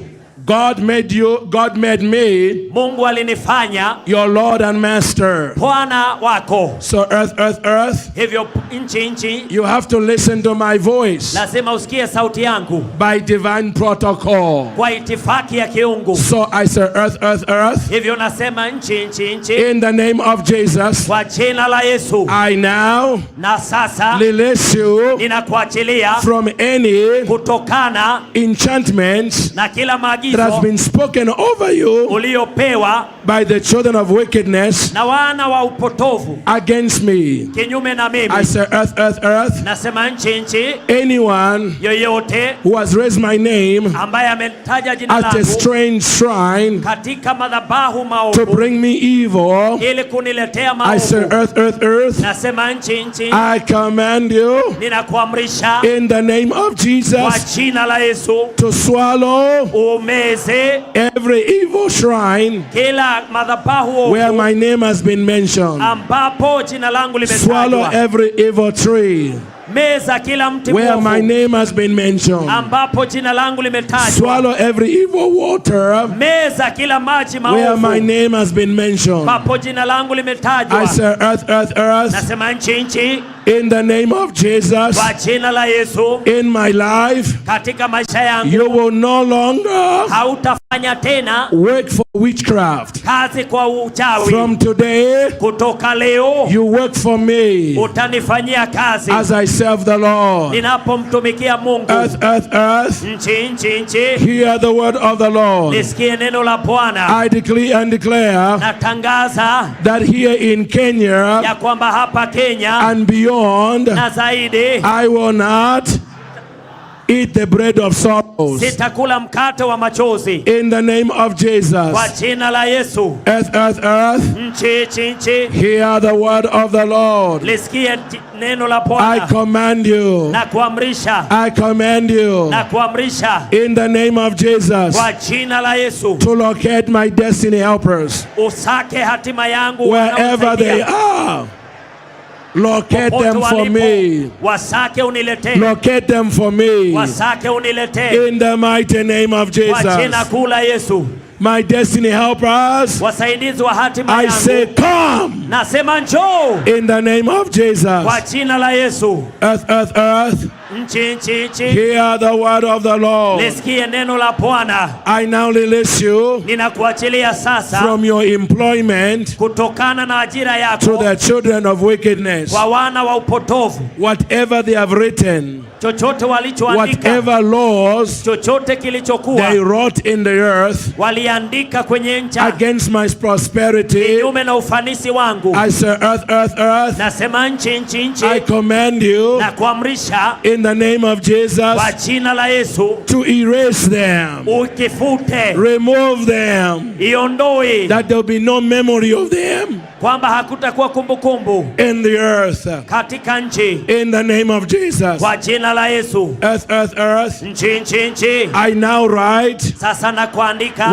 with my spirit faith, kwa imani ya roho, with the mouth of my spirit. kwa kinywa cha roho yangu. Earth, earth, earth, Nchi, I will now write a new law sasa naandika sheria in the ya- soil of Kenya katika nchi ya Kenya and the nations of the earth, na katika mataifa, that I am the blessed of the Lord. kwamba mimi ni mbarikiwa wa I Bwana, am the favored of the Lord. mimi nina kibali kia Bwana, Favor and blessing kibali na baraka shall follow me zitanifuata in Kenya Kenya and beyond. na zaidi, In the name of kwa Jesus. jina la Yesu. Earth, earth, earth, Nchi, hear the word of the Lord. lisikie neno la I Bwana command you na kuamrisha to locate usake every evil altar kila madhabahu of maovu my father's house katika nyumba ya baba yangu that is speaking inayonena and keeping alive na kuweka hai demonic contracts kandarasi za over my kiovu bloodline kinyume na that damu na must damu yangu. die. Lazima ife, that must die. lazima zife. I say, earth, earth, earth, Nasema nchi, locate each of those altars, taka hayo madhabahu, open your mouth fungua kinywa chako and swallow those evil altars na umeze madhabahu hayo and erase the memory na uondoe kumbukumbu of those altars ya madhabahu hayo in my life. juu ya maisha yangu In the name of kwa Jesus. jina la Yesu. Earth, earth, earth, Nchi, I command you na kuamrisha to locate utafute wherever my prosperity is. mahali popote ufanisi wangu I say, ulipo. earth, earth, earth, Nasema nchi, hear the word of the Lord. nisikie neno la Bwana, Locate my prosperity. tafuta ufanisi wangu, Because from today, kwa maana kutoka leo here in Kenya hapa Kenya and beyond, na kwengine, thus saith the Lord, Bwana I asema will eat the good of the land. nitakula mema ya ulimwengu In the mighty name of kwa Jesus. jina kuu la Yesu. Earth, earth, earth, Nchi, hear the word of the Lord. lisikie neno la I Bwana command you na kuamrisha to locate utafute all my customers customer for my wangu business. wa biashara All yangu, my customers. makastoma The wangu, earth must locate them Nchi lazima My wapate. business will never be dry. Biashara yangu haitakaukiwa. In the name of Kwa Jesus. jina la Yesu. Earth, earth, earth. Nchi. I command you. Na kuamrisha. I command you Na kuamrisha. to locate Utafute. every business Kila biashara. God has ordained for me Bwana ameninuia. in Kenya and Kenya beyond. na kwingineko. It must come to me now. Lazima ije kwangu sasa. In the mighty name of Kwa Jesus. jina kuu la Yesu. Earth, earth, earth. Nchi. I command you Na kuamrisha. in Yeshua's name. Kwa jina la Yeshua. Open your mouth Fungua kinywa and now chako. swallow Na umeze sasa. every form of witchcraft Kila aina ya uchawi. that has been working against me Iliyotenda kazi kinyume nami. at my workplace Katini mwangu. and in my family, Na katika jamii yangu. everywhere. Kila pahali. I say, earth, Ni, locate it nasema and ifuate. swallow it Na uimeze. in the name of Kwa Jesus. jina la Yesu. Earth, earth, earth, Nchi. hear the word of the Lord. Lisikie neno la Bwana. I command you Na kuamrisha. in the mighty name of Jesus Kwa jina kuu la Yesu. to locate Utafute. wherever my promotion is. Mahali cheo changu I say, kipo. earth, earth, Nasema nchi. locate my promotion Tafuta cheo changu. in the name of Jesus. Kwa jina la Yesu. I say, earth, earth, earth, Nasema nchi. I command, Na kuamrisha. I command, Naamrisha. I command Naamrisha. the winds of the Lord Upepo to kutoka blow ukavume. the winds of favor, Upepo the winds of kibali. breakthrough. Upepo wa upenyo. I command the earth. Naamrisha nchi. I say, earth, earth, earth, Nasema nchi. receive Pokea these fresh winds of favor, upepo prosperity, and blessing wa kibali na ufanisi over my life. juu ya maisha yangu. Earth, earth, earth, Naamrisha nchi. open your mouth. Fungua kinywa chako. Swallow every evil wind. Meza kila upepo Swallow mwovu. every evil wind Meza kila upepo that has mwovu. been blowing in my life, Umekuwa ukivuma juu ya maisha blowing yangu. away opportunities, Ukivuma. blowing away my finances, Ukivumisha pesa. blowing away my favor. Ukivumisha kibali. I say, changu. earth, earth, earth, Nasema nchi. locate the evil wind Tafuta and upepo swallow it na umeze like you did with the sons of Korah kama uliofanyia wana wa Kora in the days of Moses. siku za Musa. Earth, earth, earth, Nchi. hear the word of the Lord. Sikia neno la Bwana. I command you, Kuamrisha. open your mouth Fungua and swallow kinywa chako umeze every evil shadow kila kivuli that has kiovu been following me. kilichokuwa Every kikinifuata. evil shadow Kila kivuli must be kiovu swallowed now kimezwe sasa in the name of kwa Jesus. jina la Yesu. Earth, earth, earth, Nchi. I command you Na kuamrisha to shut the mouth of the grave. ukafunge milango I ya command makaburi. you, Na I kuamrisha say, earth, earth, earth, nchi. shut the mouth of the grave, Funga vinywa vya makaburi. because I will not die before my appointed Kwa sababu time. sitakufa kabla ya wakati In the wangu. name of Jesus, Kwa jina la Yesu. I say, earth, earth, Nchi. any mouth of the grave Kila kinywa cha kaburi that has opened up for me kilichonifungukia or any of my family members ama watu wa jamii yangu before the appointed time, kabla ya wakati I wao. say, earth, earth, Nasema nchi. close that mouth. Funga kinywa hicho. Not me Sio mimi or my family wala watu wangu is dying before our appointed time. kufa kabla ya wakati wake. Earth, earth, earth, Nchi. I command you, Naamrisha. bring forth Chepuza. Chepuza. a long and healthy life Maisha marefu na ya in afya. my earth body. Katika siku I say, zangu. earth, earth, earth, Nasema nchi. in my earth body, because my body comes from the earth. Kwa maana mwili wangu umetoka So I kwangu. say, earth, earth, earth, Nasema nchi. in my earth body, Katika mwili wangu wa dunia. bring forth Chepuza. divine health. I declare Natangaza that all my earth organs I declare viungo vyangu vya as I mwili speak to the earth natangaza nikinenea that nchi, all my earth organs kila viungo vyangu are being renewed. vinafanywa My upya, kidney is being renewed. figo zangu inafanywa upya, My liver is being renewed. ini langu linafanywa My upya, lungs are being renewed. mapafu yanafanywa My upya, eyes are being renewed. macho yangu yanafanywa upya, My pancreas is being removed. pancreas yangu My inafanywa heart is upya, being renewed. roho yangu inafanywa upya. I declare right now sasa in the name of kwa Jesus jina la Yesu that my earth body kwamba mwili wangu wa is, duniani, I said to my earth body, na nenea mwili wangu wa I duniani, said to my earth body, na nenea mwili wangu wa duniani, earth, nchi, hear the word of the Lord. nisikie neno la I Bwana command you, na kuamrisha, open your mouth fungua kinywa and chako swallow the anointing. na umeze upako, Swallow the anointing into every organ of my body katika kila kiungo in cha the mwili name wangu of Jesus. kwa jina la Yesu.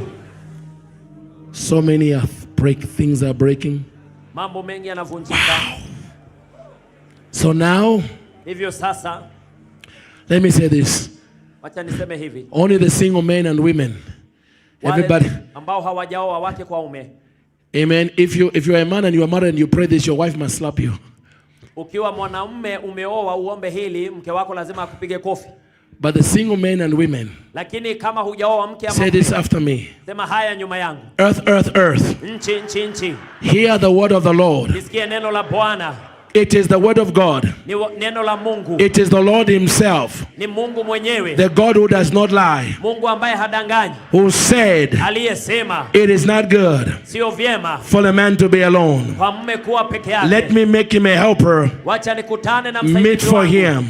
Aliye I say, earth. nchi. Hear the word of the Lord. Lisikie neno la Bwana I command you na kuamrisha to locate utafute in the name of kwa Jesus jina la Yesu wherever my spouse is mume ama mke wangu that God has ordained for me. I aliyeniandalia. say, earth, Nasema nchi, locate my spouse tafuta mchumba wherever wangu they are. mahali If they alipo, are not in Kenya, kama hayuko Kenya, wherever they are, kokote aliko, locate them and mtafute bring them to me na uniletee in the name of Jesus.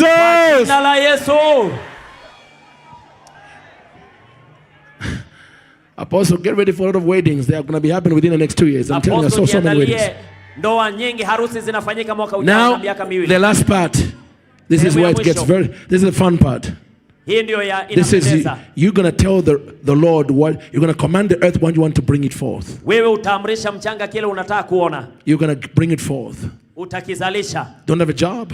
Kama huna kazi Or the one you have is lousy? ama ile unafanya ni hafifu. You need a better one? Unahitaji kazi nzuri. Command the earth to bring forth. Amrisha nchi. Bring forth the job Ichepuze ajira yako that God has for you. ambayo Mungu amekuandalia. Or bring forth Ama ichepuze. for those who are in business. Kama wale wako kwenye You know, biashara. so Wajua, I'm going to let you on this part, everybody. hapa nitakuacha wewe. Pastors, Wachungaji, bring forth. chepuza. You know what your church needs to go to the next level. Unajua kile huduma yako inahitaji kuingia kiwango kingine. If whatever you need is a resource found in the earth, Kama ni mali unahitaji, then you can speak to the earth unaweza inenea nchi and it shall be so. na itakuwa hivyo. In Jesus' name. Kwa jina la Yesu. Okay?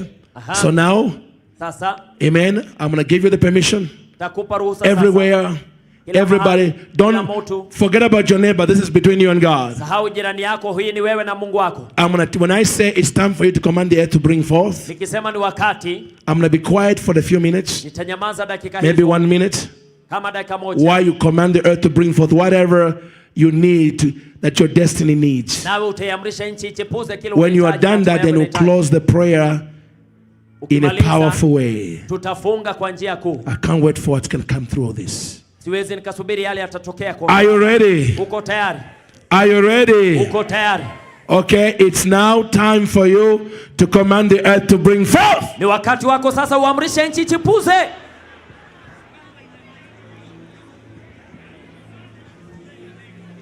Shakatarabakatara. Shakatarabakatara. Shakatarabakataraba. Shakatarabakatara. Shakatarabakata. Shikatarabakata. Shakatarabakata. Bring forth. Bring forth. Bring forth. Bring forth. Bring forth. Bring forth. Let the earth bring forth. Let the earth bring forth. Let the earth bring forth. Let the earth bring forth. Thank you, Jesus. Thank you, Jesus. Thank you, Jesus. Thank you, Jesus.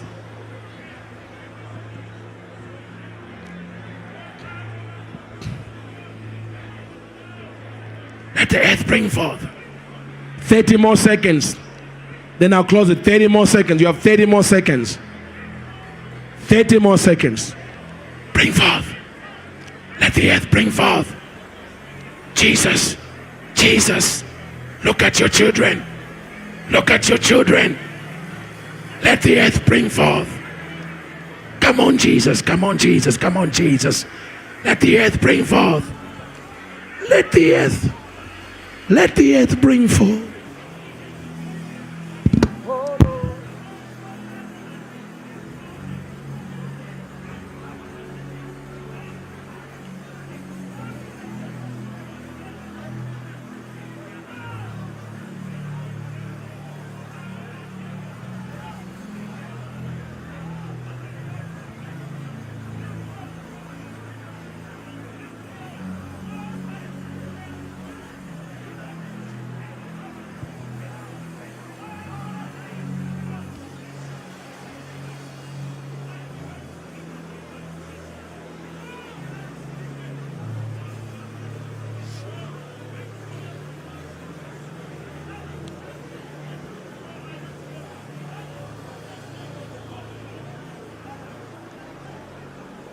Now everybody say, Heavenly Father, you are a witness. Wewe ni shahidi. Heavenly Father, Baba wa mbinguni, you are a witness. wewe ni shahidi. The angels are a witness Malaika ni mashahidi. to what I have commanded the earth Kile nimeamrisha nchi to bring forth. ichipuze. Now Heavenly Father, Hivyo Baba wa mbinguni, I will wait nitasubiri in joyful anticipation nikifurahi for the earth ile nchi to bring forth ichipuze that which I've commanded. nilichoiamrisha. In the name of Jesus.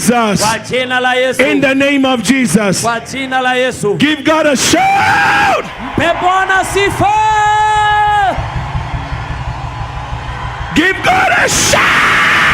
Mpe Bwana sauti ya ushindi.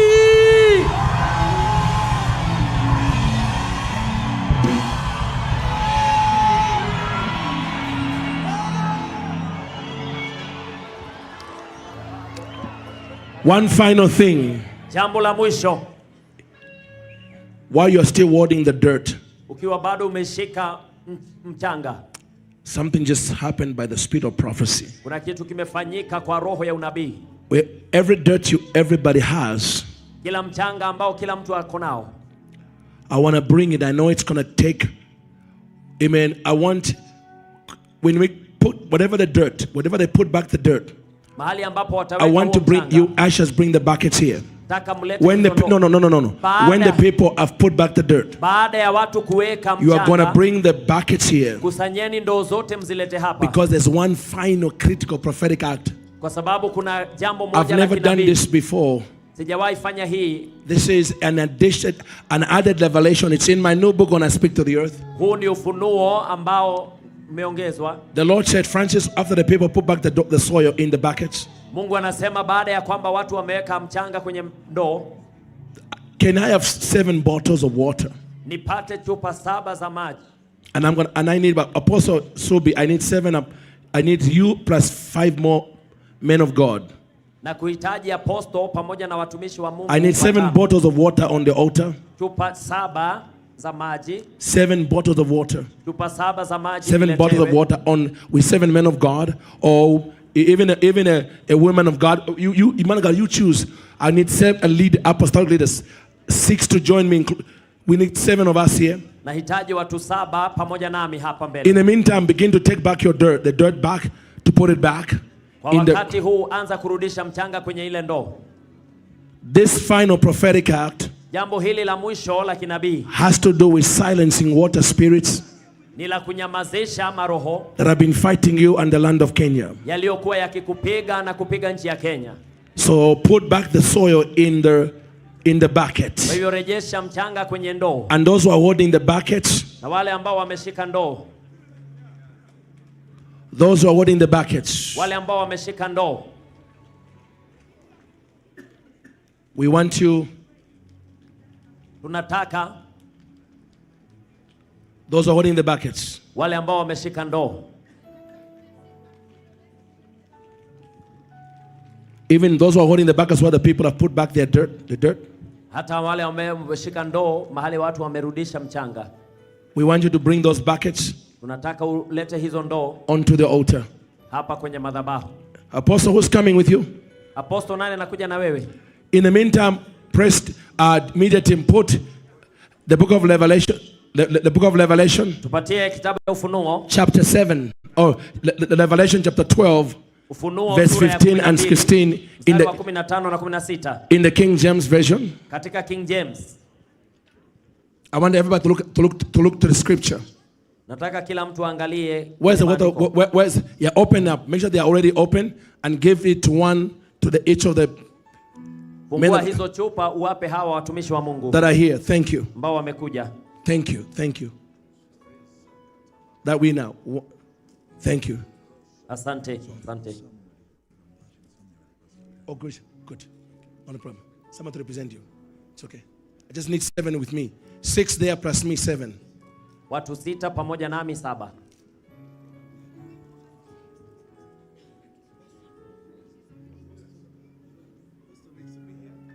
Oh, Apostle is got to deal with Apostle Kayanja. Apostle anashughulikia Apostle Kayanja. You got 2 more? I need, yeah. It's just 1 more? It's open? Okay. Where is the buckets? The buckets that have been collected, where are they?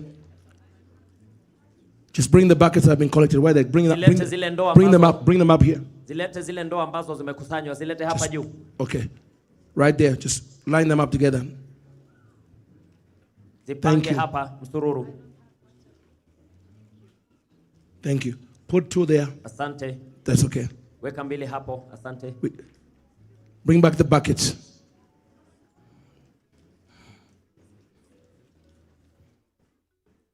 Thank you, Jesus. Asante Yesu.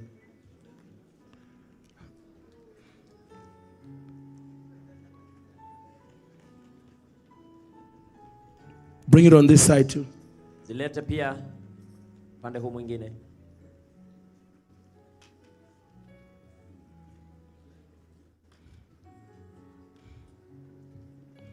Okay. That's what the bucket people are putting dirt in. Hizo ni zile watu wamerudisha mchanga. On that side too. Ongeza pande wa pili huku.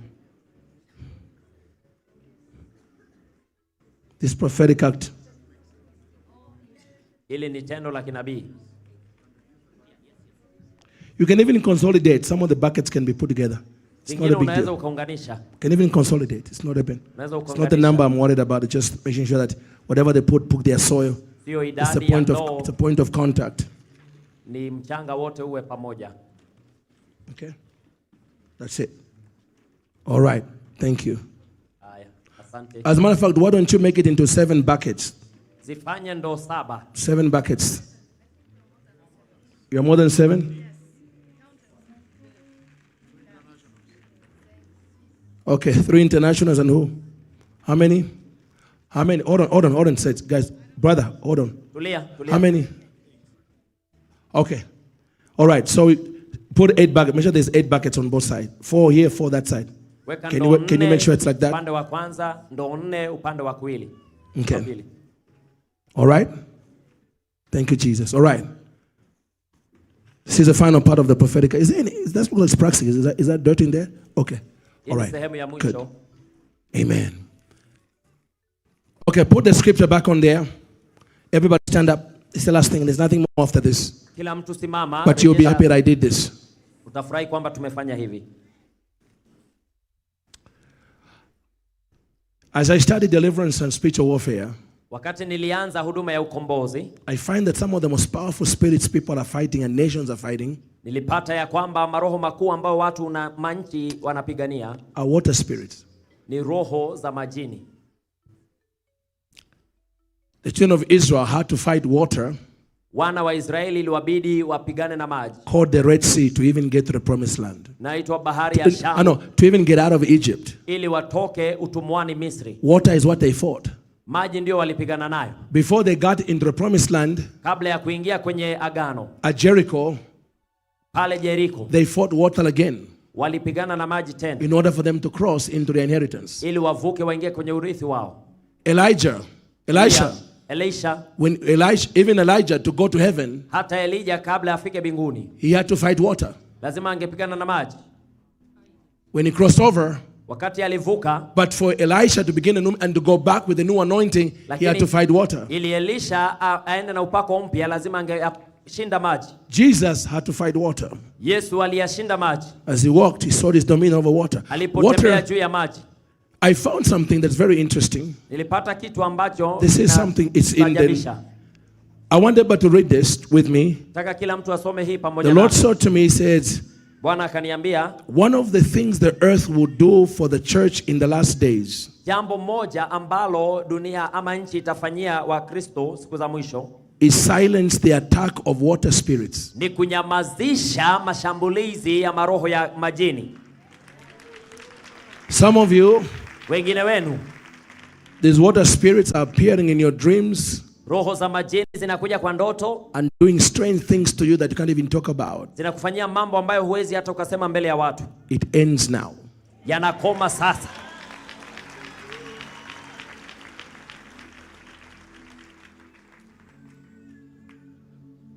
Some of you are fighting things Wengine wanapigana na mambo that are coming from the power of the water.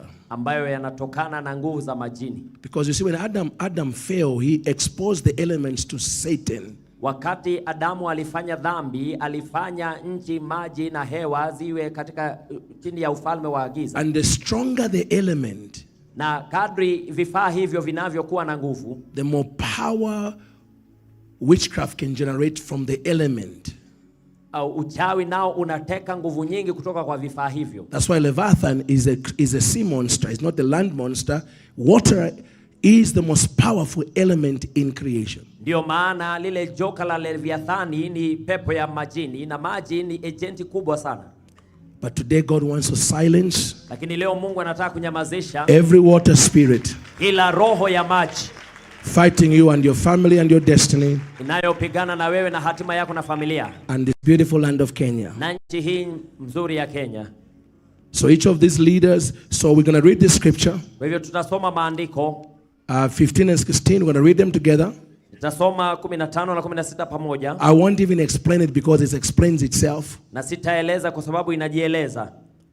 And then these leaders are going to take their bottle and they're going to pour. As they pour water into the earth, Kisha hawa viongozi watamwaga maji, na wakifanya hivyo you pray in tongues like there's no tomorrow. wewe utanena kwa lugha kana kwamba hakuna kesho. Because God is setting you free Kwa sababu Mungu anakuweka huru from this order of the demonic realm. kutokana na ukoo huu wa kichawi. Amen. Amina. Are you ready to read it? Uko tayari kusoma? Some of you didn't even know this was in the Bible. Wengine hamkujua iko kwenye Biblia.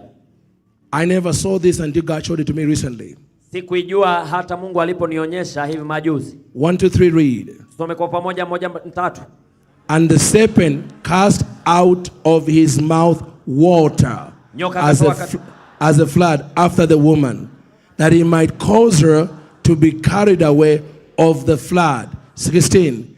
And the earth helped the woman, and the earth opened her mouth, and she swallowed up the flood which the dragon cast out of his mouth.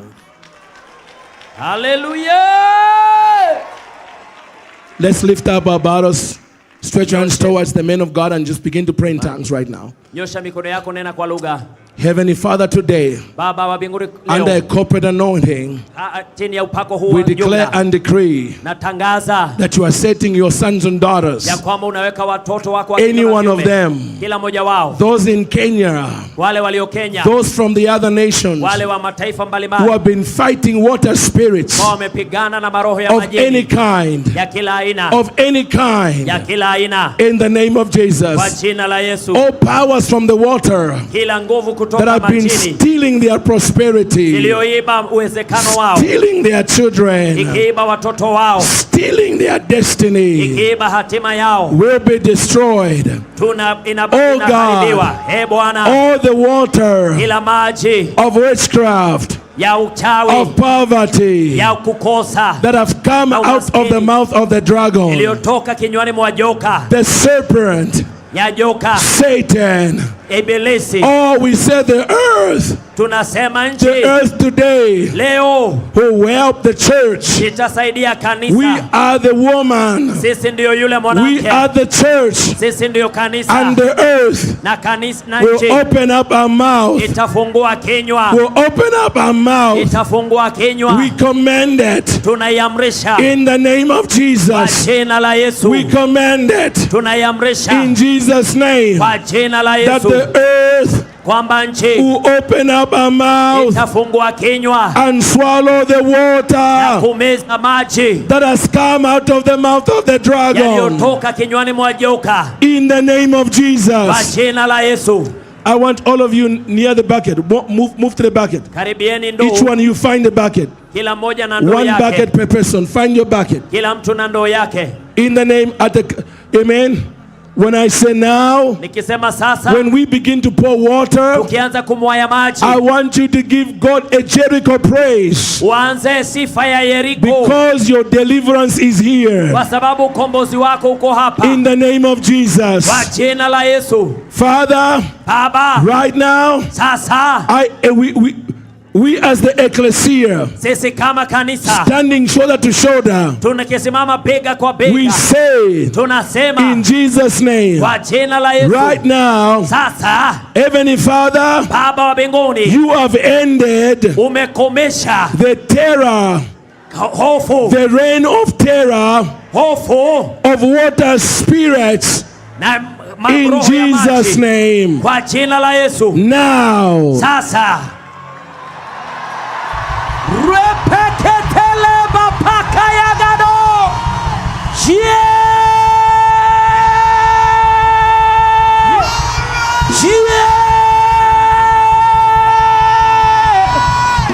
Repakatara bapaka yagade.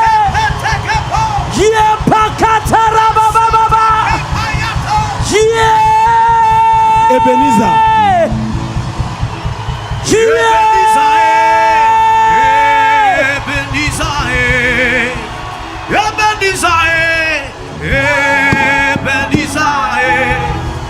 My stone of help, only you are my help. Hey, Ebenezer, Ebenezer, my stone of help, only you are my help. Ebenezer, Ebenezer, my stone of help, only you are my help. Ebenezer, Ebenezer, my stone of help, only you are my help. You are my stone of help, only you are my help. You my stone of help, only you are my help. You are my stone of help, only you are my help. You are my stone of help, only you are my help. Hey, Ebenezer, Ebenezer. Oh, put your hands together. Weka mikono yako pamoja. Thank you, Lord. I want us to close it this way.